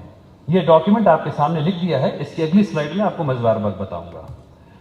ڈاکیومنٹ کیسے رجسٹر ہوں گے اس کا پروسیس آپ سب لوگ جانتے ہیں. ڈاکیومنٹ کیسے رجسٹر ہوں گے؟ ایسے انگلی رکھ دیا وہ رجسٹر ہو گیا، یہ ہے نا؟ ہاں یا نہیں؟ ہاں یا نہیں؟ کتنے لوگ ہاں کہتے ہیں؟ ذرا ہاتھ اٹھائیے، کتنے لوگ ہاں کہتے ہیں؟ کوئی ہاں نہیں کہہ رہا. بات تو یہ کہی گئی نا کہ آپ انگلی رکھ دیں گے وہ وقف ہو گیا، یہی بات ہے نا. وہ جو انگلی رکھنے کا پروسیس ہے وہ میں آپ کے سامنے رکھ دیتا ہوں. ایک گورنمنٹ آفیسر جو CEO ہے وقف بورڈ کا، وہ خط لکھتا ہے جب اس کے پاس ایک پیکٹ آتا ہے رجسٹری کے لیے کہ بھائی اس کو رجسٹر کیجئے وقف کے لیے، یہ وقف کی جائیداد ہے. متولی آ کے درخواست دیتا ہے، فارم بھرتا ہے. فارم بہت ٹیڈیس ہے، بھرنا آسان نہیں ہے، 14 قسم کے کاغذات چاہیے. وہ سب چیز لا کے جمع کرتا ہے اور پیسہ دیتا ہے. ان تمام چیز کو جمع کرنے کے بعد تب وہ آفیسر جب مطمئن ہوتا ہے تب وہ 3 جگہ سے انکوائری کرواتا ہے. وہ لینڈ رجسٹری آفس میں خط بھیجتا ہے، وہ ریونیو ریکارڈ میں خط بھیجتا ہے، اور وہ سرکل آفیسر کو خط بھیجتا ہے. ان تمام لوگوں کی اور یہ سب کے سب سرکاری آفیسر ہیں، جب یہ تمام لوگ یہ کہہ دیتے ہیں کہ ہاں یہ وقف ہے، تب وہ اپنے رجسٹر میں وقف لکھتا ہے. اس کے بعد یہ چیز 1 سال تک کھلی رہتی ہے کسی بھی شہری کے لیے کہ وہ کہہ دے آ کر کے کہ یہ وقف نہیں ہے. اگر وہ کہہ دے گا آ کر کے کہ وقف نہیں ہے تو وقف بورڈ ٹرائیبیونل میں جائے گا. اگر ٹرائیبیونل کہہ دے گا وقف ہے تو یہ بات کہے گی کہ ٹرائیبیونل کا فیصلہ حتمی ہوتا ہے، اس کے اوپر کچھ نہیں ہے. بالکل جھوٹ بات ہے. اس کے بعد ٹرائیبیونل میں ریویو پٹیشن میں وہ جائے گا، اور ہائی کورٹ جو ہے جب کہہ دے گا کہ یہ وقف ہے تب وہ جائے گا ریویو پٹیشن کو لے کر کے سپریم کورٹ میں. جب سپریم کورٹ کہہ دے گا کہ وقف ہے تب جا کر کے اب وقف ہوگا. یہ ہے انگلی رکھنے والا پروسیس. ایک انگلی رکھ دیا وہ وقف ہو گیا. یہ جھوٹ بولا گیا ہے اس امت کے ساتھ، پورے اس ملک کے ساتھ. تو یہ پروسیس ہے وقف کی رجسٹری کا، 2013 کے قانون کے تحت یہ چل رہا ہے. اب ایک بات آئی ٹرائیبیونل کی. ٹرائیبیونل کے بارے میں یہ بات بار بار کہی گئی کہ ٹرائیبیونل کا فیصلہ حتمی ہے، ٹرائیبیونل کا فیصلہ فائنل ہے. میں آپ کو بتانا چاہتا ہوں کہ ٹرائیبیونل کا فیصلہ نہ ہی حتمی ہے نہ ہی فائنل ہے. بہت ڈھیر سارے کیسز دونوں ہی قسم کے، حالانکہ صرف ریویو پٹیشن الاؤڈ ہے، لیکن جو اپیل پٹیشن ہے وہ بھی دائر کیا ہوا ہے اور وہ بھی ہائی کورٹ سن رہا ہے. اور یہ کہا گیا کہ وہ سپریم کورٹ بھی اس کا فیصلہ نہیں سن سکتا. انتہائی غلط بات ہے. سپریم کورٹ کے پاس ایک خاص پریولیج ہے. نارمل تو سنے گا وہ، لیکن ایک خاص طاقت اس کے پاس جس کو کہتے ہیں آرٹیکل 136A. اس طاقت سے وہ جس فیصلے کو چاہے جب چاہے کھول کے سن سکتا ہے. یہ بات کہی گئی کہ ٹرائیبیونل صرف مسلمانوں کے لیے بنایا گیا ہے. انتہائی جھوٹ بات ہے. اس ملک میں 50 سے زیادہ ٹرائیبیونل ابھی چل رہے ہیں. یہ بات کہی گئی کہ ٹرائیبیونل میں صرف مسلمان بیٹھتے ہیں. انتہائی جھوٹ بات ہے. ٹرائیبیونل کا چیئرمین جو ہے وہ ڈسٹرکٹ میجسٹریٹ رینک کا آدمی ہوتا ہے یا سیشن جج کا رینک کا آدمی ہوتا ہے، اور وہ غیر مسلم ہوتا ہے زیادہ تر. یعنی وہ جو بھی ہوگا وہ سرکار اپوائنٹ کرتی ہے اس کو. دوسرا آدمی جو ہے وہ معاف کیجیے، پہلا جو ہے وہ ڈسٹرکٹ یا سیشن جج کے رینک کا آدمی ہوتا ہے جو چیئرمین ہوگا. دوسرا آدمی جو ہے وہ ایڈیشنل ڈسٹرکٹ میجسٹریٹ رینک کا آدمی ہوتا ہے.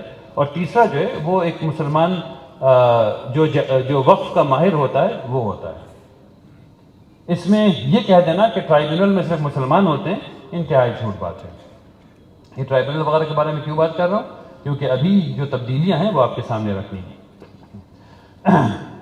یہ بات میں کر چکا الحمدللہ. اب ایک چیز کر لیتے ہیں، وہ دستور کی آئین کو دیکھ لیتے ہیں. جو وقف ایکٹ جو آیا ہے، جو وقف ایکٹ جو آیا ہے اور جو وائلیشن میں ہے. سب سے پہلے ایک آرٹیکل ہے جس کو کہتے ہیں 13(3)A. 13(3)A فنڈامنٹل رائٹ میں ہے، اور وہ یہ کہتا ہے کہ وہ چیز جو عرف ہے، وہ چیز جو کسٹم ہے جس پر قانون سازی نہیں ہوئی ہے، وہ چیز جو عرف ہے، وہ چیز جو کسٹم ہے وہ قانون ہے. اس کو سمجھیے گا. وہ چیز جو عرف ہے، وہ چیز جو کسٹم ہے وہ قانون ہے. اور کئی پروویژن اس ایکٹ کے ایسے ہیں، کئی آرٹیکل اس ایکٹ کے ایسے ہیں جو اس سے متصادم ہیں، یعنی اس کا وائلیشن کر رہے ہیں. آرٹیکل 14 یہ کہتا ہے کہ قانون کے سامنے سب برابر ہیں.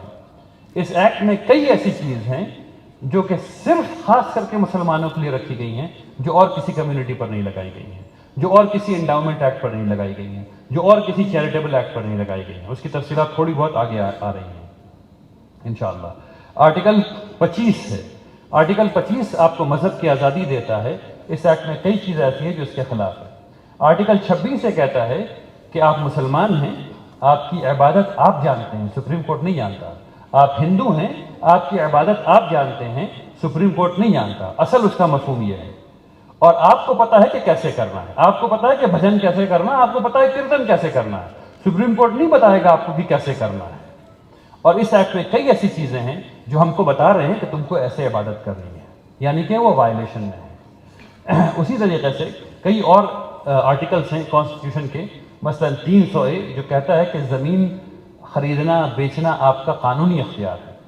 آرٹیکل 25 جو کہتا ہے کہ جوڈیشری اور ایگزیکٹو اور لیجسلیچر سب الگ الگ ہوں گے. اس کو ذہن میں رکھیے گا انشاءاللہ، اس آگے کام آنے والا ہے. اب ہم لوگ اس جگہ جا رہے ہیں جو وقف ایکٹ ہے. وقف ایکٹ میں ایسا سمجھتا ہوں، جتنا مجھے وکیلوں نے بتایا ہے، جتنا ہم لوگوں نے ریسرچ کر کے سمجھا ہے، وہ یہ بات سمجھ میں آئی ہے کہ اس وقف ایکٹ سے یہ 4 بنیادی کام ہوتے ہیں. پہلا کام یہ ہے کہ وہ آپ کی جائیداد جو ہے، جو وقف کی جائیداد ہے، اس کا کنٹرول سینٹرل گورنمنٹ کے ہاتھ میں جانا ہے. آہستہ آہستہ سینٹرل گورنمنٹ کے ہاتھ میں جانا ہے.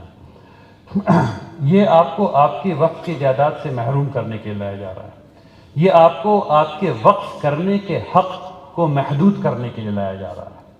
اور یہ جو آپ کی عبادت کی تعریفات ہیں اس کو تبدیل کرنے کے لیے لایا جا رہا ہے.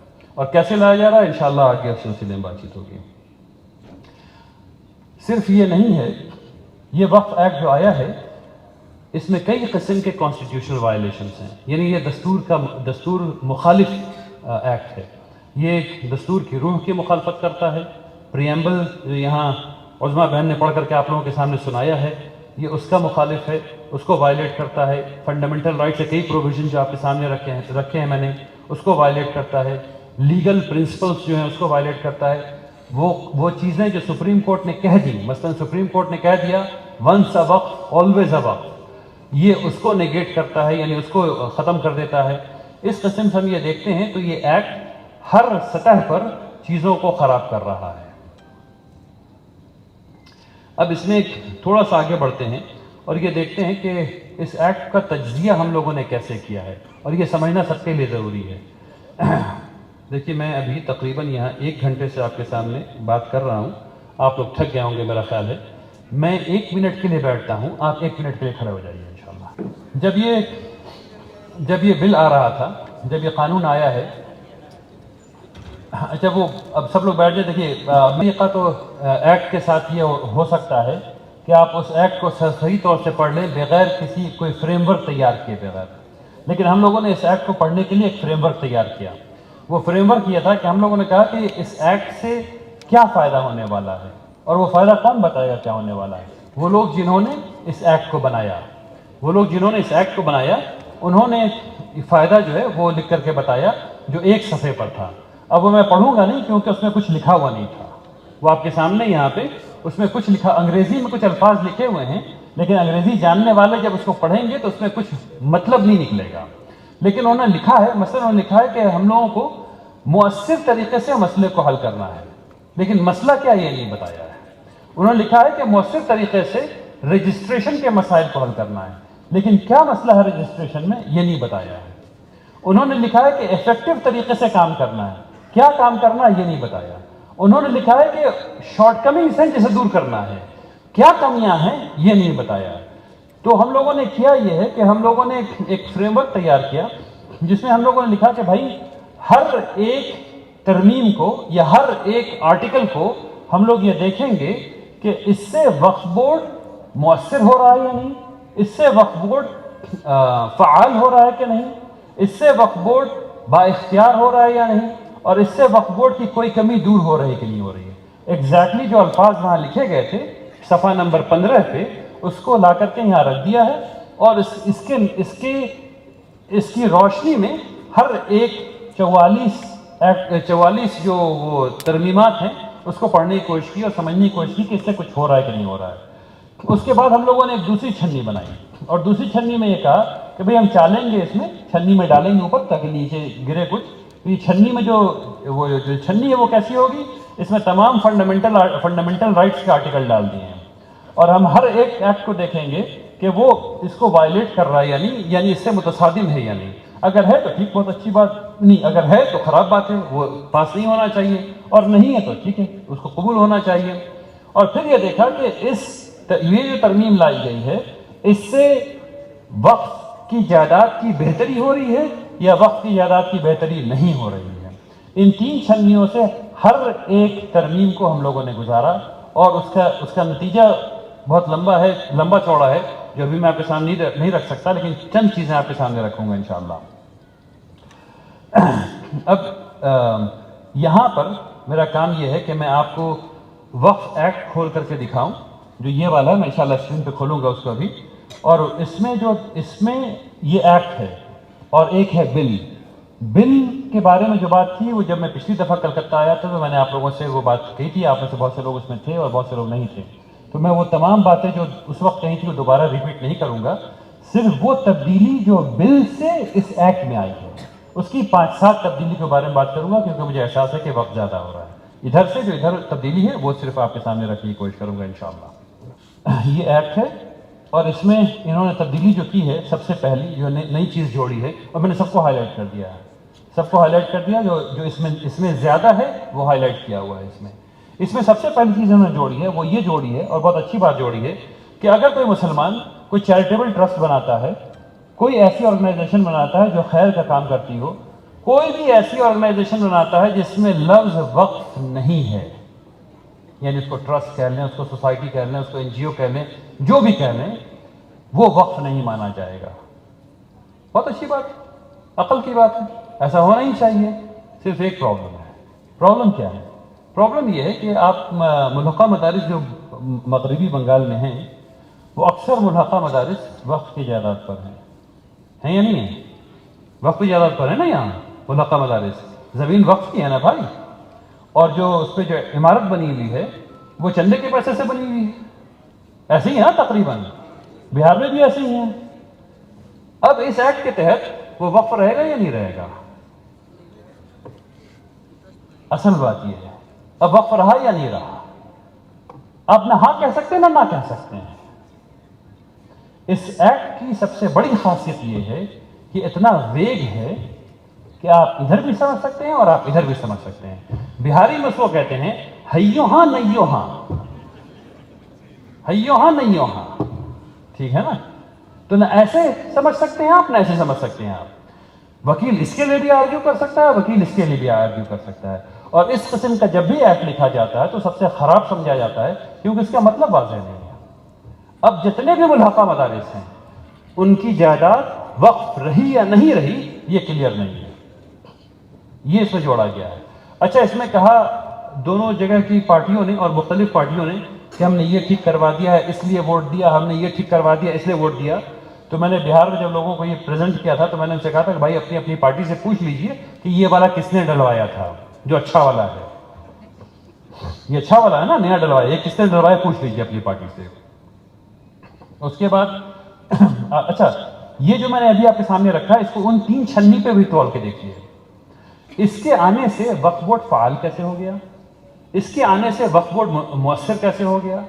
اس کے آنے سے وقف بورڈ با اختیار کیسے ہو گیا؟ کون سی کمی تھی وقف بورڈ میں جو اس لینگویج کے آنے سے، اس پروویژن کے بڑھنے سے بہتر ہو رہا ہے؟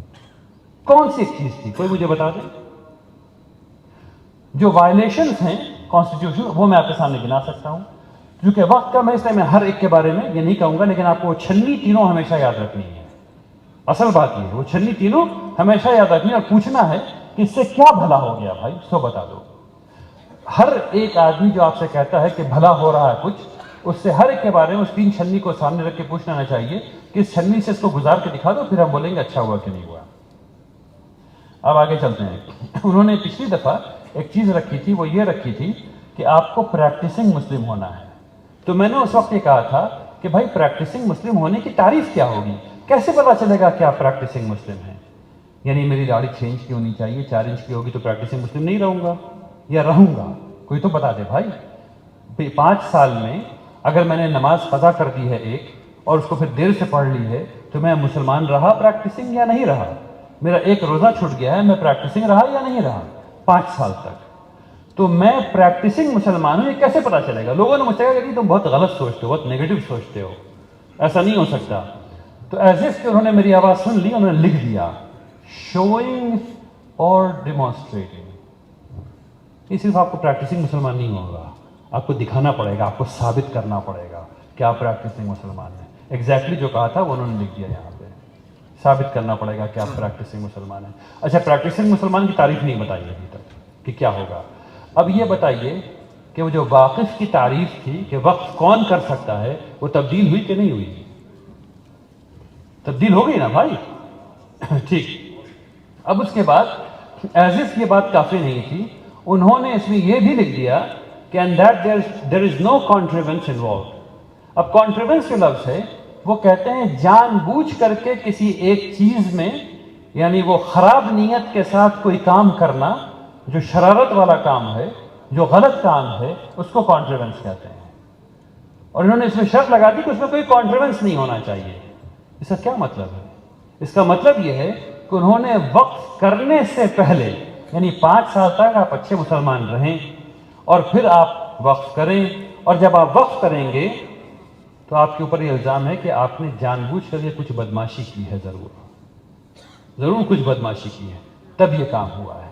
اور اگر آپ مر گئے ہیں تو کچھ بدماشی ہوئی ہے اس کے بعد، تو پریزمپشن آف گلٹ ڈال دیا گیا پہلے سے۔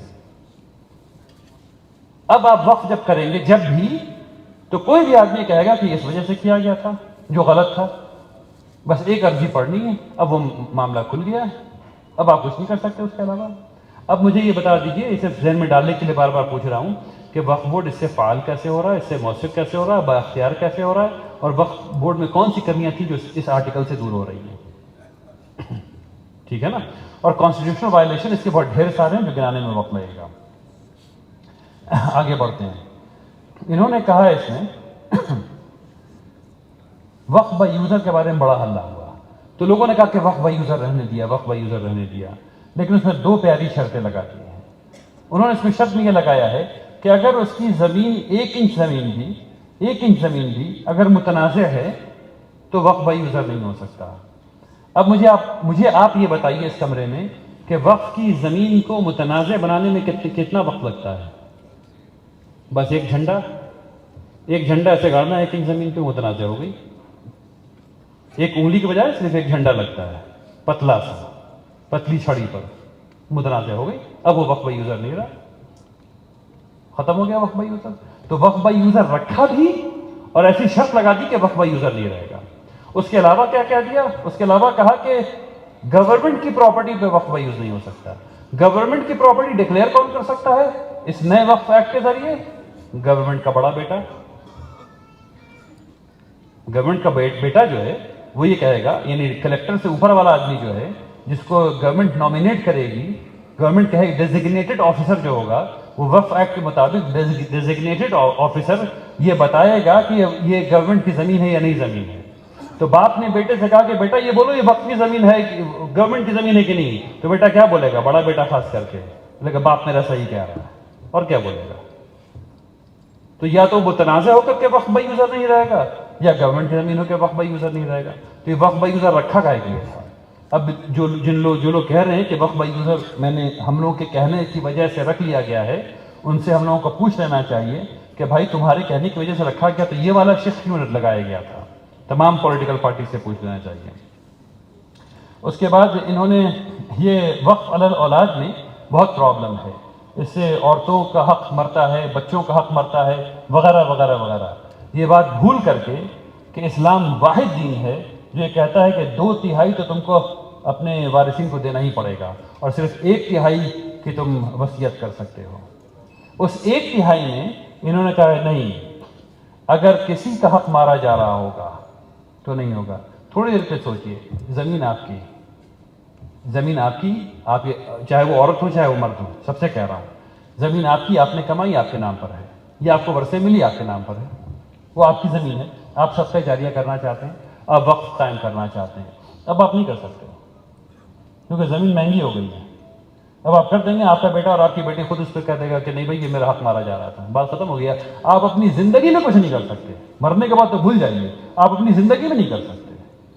اچھا تھوڑی دیر کے لیے سوچیے کہ بچے جو نیک ہیں انہوں نے مان لیا ہے بات, اس کے آگے کیا لکھتے ہیں, اور any other right of person with lawful claims.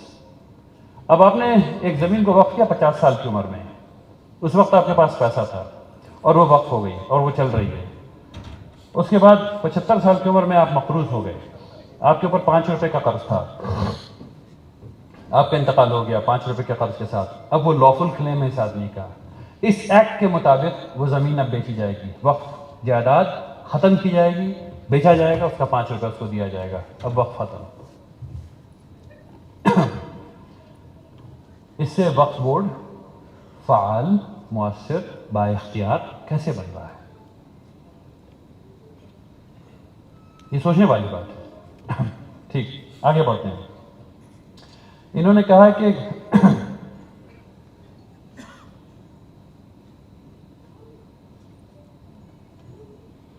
اس میں انہوں نے ایک چیز اچھی یہ ڈالی ہے کہ پہلے یہ بات تھی کہ 6 مہینے میں اگر آپ نے رجسٹر نہیں کرایا تو اب وہ وقف کی جائیداد وقف کی نہیں رہے گی, اس کے بعد کوئی پیریڈ نہیں جائیداد کو رجسٹر کرانے کا, اب وہ وقف کی جائیداد وقف کی جائیداد نہیں رہے گی. اب انہوں نے اس ایکٹ میں یہ کہا ہے کہ نہیں, وہ ایسا ہے کہ 6 مہینہ اور اگر کوئی ٹرائبیونل والا مان لے, اگر ٹرائبیونل مان لے کہ غلطی یعنی کسی خاص وجہ سے آپ نہیں کر سکے تھے تو آپ کر لیں گے. جو سوال یہاں قائم ہوتا ہے وہ یہ نہیں ہے کہ آپ کو کتنا وقت مل رہا ہے رجسٹر کرانے کے لیے, سوال یہ ہے کہ وہ تک چیریٹیبل زمین ہے بھائی, اس سے کسی کا فائدہ ہو رہا ہے, وہ کسی کی ذاتی زمین نہیں ہے, اس کو اس کی نوعیت سے نکال کر کے کیا ملنا ہے سوائے اس کے کہ اس کو انکروچمنٹ کر کے لوگ ختم کر دیں گے؟ کوئی فائدہ ہونا ہے اس سے؟ اگر نہیں ہونا ہے تو یہ قید کیوں لگائی گئی ہے؟ اچھا یہ قید لگائی گئی ہے تو کیا یہی قید ہندو ٹیمپل بورڈ کی زمین پر لگائی جائے گی؟ اور جب نہیں لگائی جائے گی تو یہاں کیوں لگائی جا رہی ہے؟ اصل سوال یہ نہیں کہ 6 مہینے کے بعد 6 مہینہ اور مل گیا تو بہت تیزی سے رجسٹریشن کرا لیں گے. بالکل غلط بات ہے. 1864 میں یہ قانون بنا ہے, 2024 تک صرف بہار میں 862 قبرستان رجسٹر کرا پائے ہیں, اور صرف عقل سے میں نے آپ کے سامنے بات رکھی 44,000 گاؤں میں 20,000 کو اگر چھوڑ بھی دیا جائے کہ اس میں غیر یعنی مسلمان نہیں رہتے ہیں تو 24,000 گاؤں بچتے ہیں. 24,000 گاؤں میں کم سے کم ایک قبرستان میں ہونا ہی ہونا ہے, اور وہ رجسٹرڈ نہیں ہے, تو سب کے سب گئی. تو یہ وقت کی بندش کیوں لگائی گئی ہے؟ اس سے کیا حاصل ہو رہا ہے؟ اس سے کیا یعنی فعالیت پیدا ہو رہی ہے؟ اللہ اعلم. آگے جو تبدیلی ہے اس میں وہ یہ ہے کہ یہ میں نے آپ کے سامنے آلریڈی پہلے رکھ دیا. پہلے جو ہے وہ کلیکٹر کو نمائندہ بنایا گیا تھا گورنمنٹ کی پراپرٹی کو اسیس کرنے کے لیے, بتانے کے لیے کہ گورنمنٹ کی پراپرٹی ہے یا وقف کی پراپرٹی ہے. حلہ ہوا تو ان لوگوں نے کہا اچھا بھائی ایسا نہیں, ایسا کر لیتے ہیں کہ وہ کوئی بھی آفیسر جس کو حکومت کہے گی کہ اس کو کرنا ہے, جو کلیکٹر کے اوپر رینک کا ہوگا وہ کرے گا. اس لیے میں نے کہا کہ حکومت اپنے بڑے بیٹے سے کہے گی کہ تم بتا دو کہ یہ گورنمنٹ کی زمین ہے. اب اس کے بعد انہوں نے ایک بہت ہی نیا اور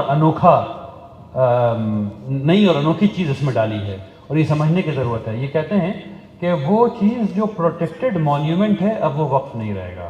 اس کو سمجھ لیجئے, بہت اہم چیز ہے. وہ چیز جو پروٹیکٹڈ مانیومنٹ ہے وہ وقف نہیں رہے گا.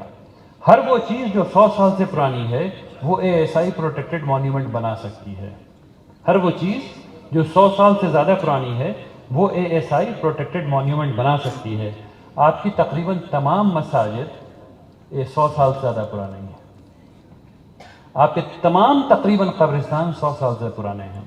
ہر قبرستان میں کوئی نہ ایک بزرگ ابھی ہے جو 100 سال سے پرانا اور لوگ اس کے معتقد ہیں یا ہو جائیں گے. جب ہو جائیں گے تو وہاں مزار بن جائے گی. جب بن جائے گی تو لوگ اس پہ کچھ نہ کچھ کریں گے, اور پھر اس کے بعد اس کو پروٹیکٹڈ مانیومنٹ بنا دیا جائے گا. اب جب پروٹیکٹڈ مانیومنٹ بن جائے گا تو اس کے 100 میٹر ادھر, 100 میٹر ادھر, 100 میٹر ادھر اور 100 میٹر ادھر آپ کچھ نہیں کر سکتے. تو مسجد تو بند ہو گئی, پروٹیکٹڈ مانیومنٹ ہو گئی. قبرستان جو ہے اس میں کوئی قبر نکل جائے گی جو پروٹیکٹڈ مان لیا جائے گا اس کو آثار قدیمہ. اس کے بعد 100 میٹر ادھر, 100 میٹر, اور 100 میٹر کے بعد 200 میٹر تک آثار قدیمہ کے ڈپارٹمنٹ سے منظوری لینی ہوگی. نارمل منظوری تو ملتی نہیں, آثار قدیمہ سے کیا منظوری ملنا آپ کو.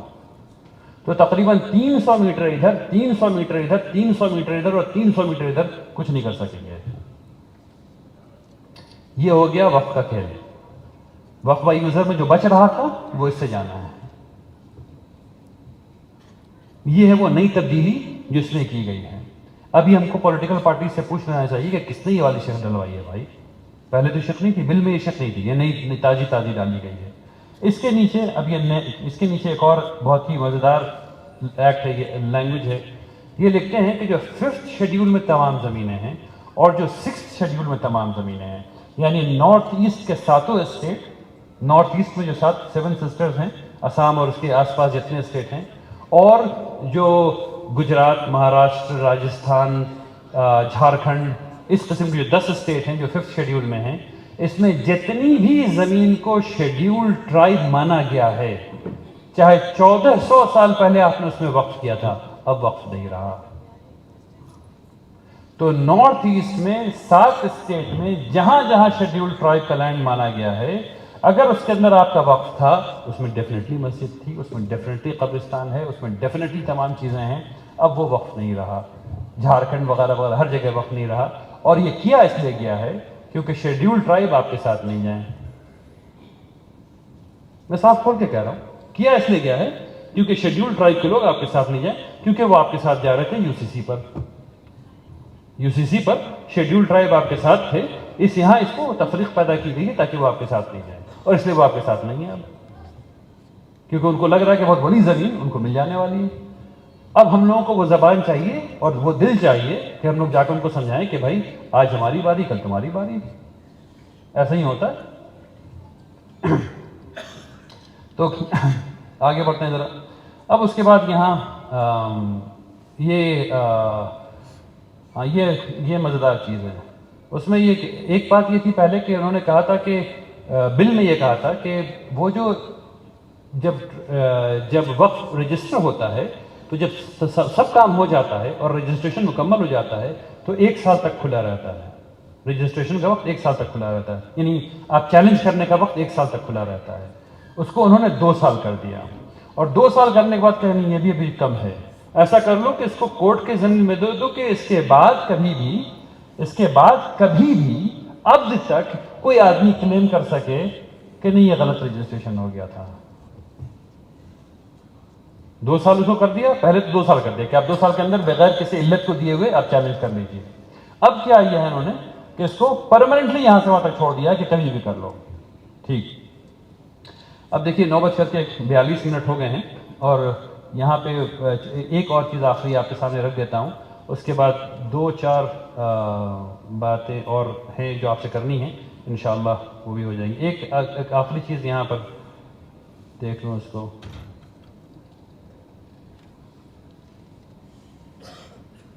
معافی چاہتا ہوں ذرا نیچے. ہاں, انہوں نے لمیٹیشنز لا اپلائی نہیں ہوتا تھا وقف کی جائیداد پر. وہ لمیٹیشنز ایکٹ 1963 یہ کہتا ہے کہ اگر آپ کی زمین ہے, پرائیویٹ زمین ہے, اور آپ نے 12 سال تک اس کی دیکھ ریکھ نہیں کی, اور اس پہ کوئی آ کر کے لوگ بس گئے اور انکروچ کر لیا زمین, اور 12 سال تک آپ نے ان کو کوئی لیگل نوٹس نہیں دی, تو زمین اس کی. لیکن یہی چیز سرکاری زمین پر نہیں لگتی. سرکاری زمین پر آپ 1000 سال رہ جائیں گے, 2 بلڈوزر آئے گا آپ کے گھر کو توڑ دے گا. یہی چیز وقف پر بھی لاگو تھی, اور تمام چیریٹیبل لینڈ پہ تقریباً یہی چیز لاگو ہوتی ہے. لیکن انہوں نے وقف پر اس قانون کو ختم کر دیا. اچھا, پچھلی دفعہ بل میں تھا, بل میں اس کو صرف ہٹا دیا تھا, اس کو اومٹ کر دیا تھا. اس کا مطلب یہ تھا کہ اگر کوئی آدمی نے انکروچ کر کے رکھا ہوا ہے 12 سال سے, تو بھی زمین اس کی ہو گئی. لیکن ایک علت اس میں یہ تھی کہ 100 میں سے ایک جج ایسا ہوگا جو کہے گا کہ بھائی یہ تو چیریٹیبل لینڈ ہے, تم نے اس کو انکروچ کر لیا تھا, خالی کرو اس کو. 100 میں کوئی ایک جج شاید کہہ دے ایسا, تو کہا نہیں یہ کیسے ہو سکتا ہے. اس کو صاف صاف لکھو کہ یہ اپلائی ہوگا. مطلب اگر اس نے انکروچ کر لیا 12 سال تک تو بھی اس کی زمین ہے, اور کوئی جج آپ کے اس میں فیصلہ نہیں دے سکے گا. تو یہ وہ تبدیلیاں ہیں کچھ جو بل سے ایکٹ بنتے بنتے ہو گئیں. اس میں پولیٹیکل پارٹیز نے بہت کہنے کی کوشش کی کہ تمام جو ہم نے اچھی والی بات کی تھی وہ ڈل گئی ہے, آپ کے سامنے میں نے انگریزی جو تھا وہ آپ کے سامنے اس کا ترجمہ اور اس کا مطلب بتا دیا ہے. اب آپ کو اپنے لوگوں سے یہ پوچھنا ہے کہ یہ تبدیلی کس پولیٹیکل پارٹی نے بتائی بھائی، جس سے یہ ایکٹ اور زیادہ خراب ہو گیا. بل انتہائی خراب تھا، ایکٹ اس سے زیادہ خراب ہو گیا ہے. اب اس ایکٹ کو واپس اس ایکٹ کی ہم لوگوں کی ضرورت ہے کہ اس ایکٹ کو واپس لینے کے لیے جو جمہوری طریقے سے جتنی جدوجہد کی جا سکتی ہے اتنی جدوجہد کی جائے. دیکھیے ہم لوگ جدوجہد جب بھی کرتے ہیں، ہم لوگ کو یہ لگتا ہے کہ ہم لوگ ایک دن جب ہم لوگوں نے جدوجہد کر لی اور چیز ختم ہو گئی، ہمارا غصہ نکل گیا، ہم نے حکومت کو بتا دیا، اب حکومت اتنی شریف ہے کہ ہماری بات مان لے. ایسا ہوتا نہیں میرے بھائی. 3-4 چیزیں آپ کے سامنے رکھنا چاہتا ہوں اور وقت کی کمی کی وجہ سے جلدی رکھنا چاہتا ہوں. رسول اللہ صلی اللہ علیہ وسلم نے فرمایا کہ اگر آخر وقت آ جائے اور تمہارے ہاتھ میں ایک پودا ہو اور بس اتنا وقت ہو کہ تم اس کو زمین میں لگا سکو تو لگا دو. یہ عمل اچھے عمل کی طرف بات ہے، اچھے عمل کی طرف بات ہے. اللہ تبارک تعالیٰ نے قرآن میں فرمایا وَأَلَّيْسَ لِلْإِنسَانِ إِلَّا مَا سَعَىٰ. انسان کے لیے کچھ بھی نہیں تھا سوائے اس کے جس چیز کی اس نے کوشش کی، کوشش اور عمل. پھر اللہ تبارک تعالیٰ نے قرآن میں فرمایا الذی خلق الموت والحیات لیبلوکم ایکم احسن عملا. ہم نے اللہ تبارک تعالیٰ کہہ رہے ہیں کہ موت اور زندگی بنائی گئی. کیوں بنائی گئی؟ تاکہ اللہ تبارک تعالیٰ دیکھ سکے کہ تم میں احسن عمل کون کرتا ہے. اس تھیم کو نوٹس کیجئے، کوشش، عمل، احسن عمل. کوشش، عمل، احسن عمل. اور پھر ایک حدیث ہے احب الاعمال الی اللہ ادومها وان قل. اللہ تبارک تعالیٰ کے نزدیک محبوب ترین عمل وہ ہے جو لگاتار کیا جائے چاہے وہ کم کیوں نہ ہو. تو جو احتجاج آپ کرنے والے ہیں اگر اس میں دوام نہیں ہوگا، اگر وہ مسلسل نہیں ہوگا، اگر وہ لگاتار نہیں ہوگا، اگر وہ منظم نہیں ہوگا، اگر وہ احسن نہیں ہوگا، اگر اس میں اخلاص نہیں ہوگا تو اللہ کو قبول نہیں ہے اور اس کا کوئی نتیجہ نہیں نکلنا.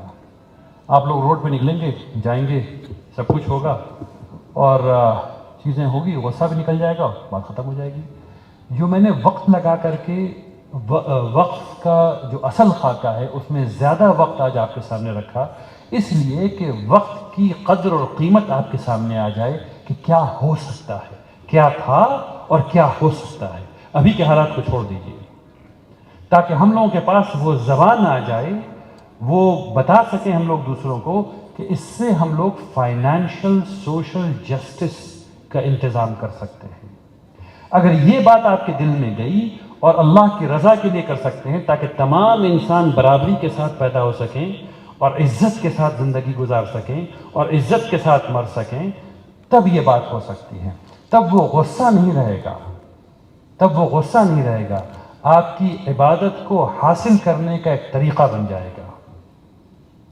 تب وہ پروٹیسٹ جو آپ کریں گے اس میں نئی نئی چیزیں آپ لے کر کے آئیں گے. مثلا یہ کس نے کہہ دیا ہے کہ آپ کو ہر روز نکل کر کے پروٹیسٹ کرنا ہے؟ کیا یہ ممکن نہیں کہ ہم لوگ ہر روز یہ طے کر لیں کہ صرف آدھے گھنٹے کے لیے 15 منٹ کے لیے باہر نکلیں رات میں 10 بجے ہر روز 8 بجے 9 بجے اور فلیش لائٹ کو اپنے فون کی فلیش لائٹ کو آسمان کی طرف دکھائیں اور اس کی تصویر لیں اور اس کو انٹرنیٹ پر ڈالیں تاکہ پوری دنیا دیکھ سکے کہ ہم لوگ اس کا یہ احتجاج کر رہے ہیں، لیکن ہر روز دوام کے ساتھ، ہر روز لگاتار، ہر روز. کس نے کہا ہے آپ سے کہ آپ وقت کے سلسلے میں پوئٹری اور شعر و شاعری اور لٹریچر فیسٹیول کو آرگنائز نہیں کریں؟ اور وہ احتجاج کا طریقہ ہے. اصل میں جو بات ہونی تھی اور جس کا وقت نہیں ہے اب، وہ یہ ہے کہ جب آپ حکومت کے لیے وقف ایکٹ کو رکھنے کی قیمت اس کو ہٹانے سے کم کر دیں گے تب وہ ہٹ جائے گا. یعنی جب وقف ایکٹ جو ان کے پاس ہے اس کو رکھنے کی اسلامی قیمت، ڈیموکریٹک قیمت، لیگل قیمت، یہ سب قیمتیں بڑھا دیں گے تو وقف ایکٹ ختم ہو جائے گا. کیسے بڑھائیں گے؟ اسلامی طور پہ کیسے بڑھائیں گے؟ ہر وہ چیز ابھی یہ وقف ایکٹ آ رہا ہے، یہ آپ کی سب سے اہم کام اس کو یہ کرنا ہے کہ آپ کی تاریخ کو مٹا دینا ہے اس کو. تو وقف کے بارے میں اتنا پروگرام ہونا چاہیے کہ پوری صرف وقف کے مسودے کو نکالنا، پڑھنا، سننا، جاننا تاکہ ہم لوگ وقف کر سکیں. یہ ریزالو کرنا، یہ ایک دوسرے کو ہمت دلانا کہ ابھی جتنا ہے اس سے دگنا کر لیں گے وقف. اگر ہم لوگ اس جذبے کے ساتھ، مثلاً میں آپ کو ایک اور بات کہ ہم لوگ یہ نہیں کر سکتے کہ ہم لوگ سال میں ایک دن وقف ڈے منانا شروع کر دیں. ختم ہو گئی، ٹھیک ہے نا. یہ تمام نئے اور جدید طریقے ہیں جس سے وقف کو بچایا جا سکتا ہے، لیکن وقف ایسے ایک دن کے احتجاج سے وقف نہیں بچ رہا، ایک دن کے جمع ہونے سے وقف نہیں بچ رہا. ایک لگاتار مہم ہے. ہم لوگوں نے ابھی ایک مہم شروع کی ہے جس میں ہر ڈسٹرکٹ میں لوگ نکلیں گے اور جلسے کی صورت میں ایک جلسے گاہ تک جائیں گے. 50,000 1 لاکھ لوگ ہر ڈسٹرکٹ میں جائیں گے اور جا کر کے 3 گھنٹہ 4 گھنٹہ بات کریں گے، جس میں اصل بات یہ ہونی ہے کہ اس وقت کے ختم ہونے سے غیر مسلموں کا کتنا نقصان ہے. اصل بات یہ ہونی ہے. اور اس میں تمام برادری کو شامل کریں گے، تمام لوگوں کو شامل کریں گے، تمام پولیٹیکل پارٹیز کو شامل کریں گے تاکہ وہ سب لوگوں کا احتجاج ہو، صرف مسلمانوں کا احتجاج نہیں ہو. یہ ہے ڈیموکریٹک قیمت بڑھا دینا. جب ہم ایسا کریں گے تب وہ ڈیموکریٹک قیمت بڑھ جاتی ہے ادھر کی. مثلاً کس نے ہمیں روک لیا ہے کہ جو ہمارے قبرستان ہیں، جو خالی جگہیں ہیں، ان میں ہم لوگ اچھے درخت جو جس قیمت زیادہ ہوتی ہے وہ نہ لگا لیں. ہمیں کسی نے نہیں روکا ہے آج بھی. اور اس کی جو گھیرا بندی ہے وہ ہم مہنگے درخت سے کر دیں، ہمیں کسی نے نہیں روکا ہے. ہمیں کسی نے نہیں روکا ہے کہ ہم کریٹو طریقے سے احتجاج کرتے رہیں، جو صحیح بات ہے وہ لوگوں تک پہنچاتے رہیں. مثلاً ہر روز کیا ہم لوگوں میں تو ایسے لوگ نہیں ہیں جو اس ایکٹ کا ہر ایک جو آرٹیکل ہے اس کو پڑھیں اور ہر روز ایک آرٹیکل کے بارے، پہلے آرٹیکل کے بارے میں ایک آرٹیکل لکھیں جو اخباروں میں شائع ہو کہ اس سے یہ نقصان پہنچنے والا ہے، اور اس پہ جو فلائر ہے وہ بنائیں اور لوگوں میں بٹوائیں کیسے یہ نقصان ہے. تو اس قسم کے جب ہم لوگ جمہوری طریقے سے کام کریں اور یہ بات مان لیں کہ ہم لوگوں کو وائلنس نہیں کرنا ہے، ہم لوگوں کو احتجاج کرنا ہے اور اس احتجاج کو دائمی ہونا ہے اور لگاتار ہونا ہے اور چلتے جانا ہے جب تک کہ یہ ایکٹ واپس نہیں ہو جائے. جب یہ ریزالو پیدا ہوگا تب اللہ میاں وہ عقل بھی دیں گے کہ کام کیسے کیا جاتا ہے. ہم لوگوں کو یہ بات سمجھ میں آ جاتی ہے کہ اور یہ مجھے احساس ہے کہ میں وقت زیادہ لے رہا ہوں آپ کا. ہم لوگوں کو یہ بات سمجھ میں آ جاتی ہے کہ احتجاج کرنا آسان ہے، روپے آ جاتے ہیں. نہیں بھائی، جب بھی آپ احتجاج کریں گے کچھ نہ کچھ گڑبڑی ہوگی. آپ کے جو لیڈرز ہیں ان کو جیل جانا پڑ سکتا ہے. اس کے بعد کیا ہوگا؟ اس کے بعد کون سنبھالے گا؟ اس کی تیاری ہے یا نہیں ہے؟ اگر اس کی تیاری نہیں ہوگی تو پھر کام کیسے چلے گا؟ ٹھیک اسی طریقے سے آپ کے نوجوان اٹھا لیے جائیں گے اور جیل میں ڈال دیے جائیں گے کسی بھی دھارا کے تحت، تو ان کے گھر کا خرچہ کیسے چلے گا؟ ان کو کون دے گا؟ تو اس کے لیے فنڈ ریزنگ کون کرے گا؟ فنڈ ریزنگ ٹیم کہاں ہے آپ کی؟ ٹھیک اسی طریقے سے احتجاج کے لیے آپ اخبار نکالیں گے، اس کا پیسہ کہاں سے آئے گا؟ رسول اللہ صلی اللہ علیہ وسلم کی زندگی میں جب بھی کوئی ایسا کیمپین ہوا تو رسول اللہ صلی اللہ علیہ وسلم نے کہا کہ پیسہ لاؤ، پیسہ دو. ہر کیمپین سے پہلے پیسہ لاؤ، پیسہ دو. اور سب لوگ، پوری کمیونٹی آئی، پوری کمیونٹی نے پیسہ دیا. ہم میں سے کتنے لوگوں نے فنڈ ریزنگ کی کہ ہمیں بامقصد منظم طریقے سے احتجاج کرنا ہے، اس کے لیے اتنے کروڑوں روپے لگنے ہیں. اگر ایسا ہوگا تو ہم ایسا کریں گے. یہ سپریم کورٹ کے لائرز ہیں جو ہماری مدد کریں گے اور ان کی یہ والی فیس ہے. اور ہر ایک سپریم کورٹ کا لائر اچھا والا ایک دفعہ کھڑا ہونے کا 1.25 لاکھ 1.5 لاکھ روپے کم سے کم لیتا ہے. تو ہم لوگ اگر جمع نہیں کریں گے تو یہ جو لاکھوں لاکھ ایکڑ زمین ہے جو ہمارا، وہ جو بھی میں نے تصویر آپ کے سامنے رکھی جو پیش کی جا سکتی ہے، وہ ختم ہو جائے گا. تو ابھی سے ہم لوگ کی ضرورت ہے کہ ہم لوگ جا کر کے سلسلے میں بات چیت شروع کریں، پلان کریں کہ بھائی سب سے پہلے پیسے کہاں سے آ رہے ہیں.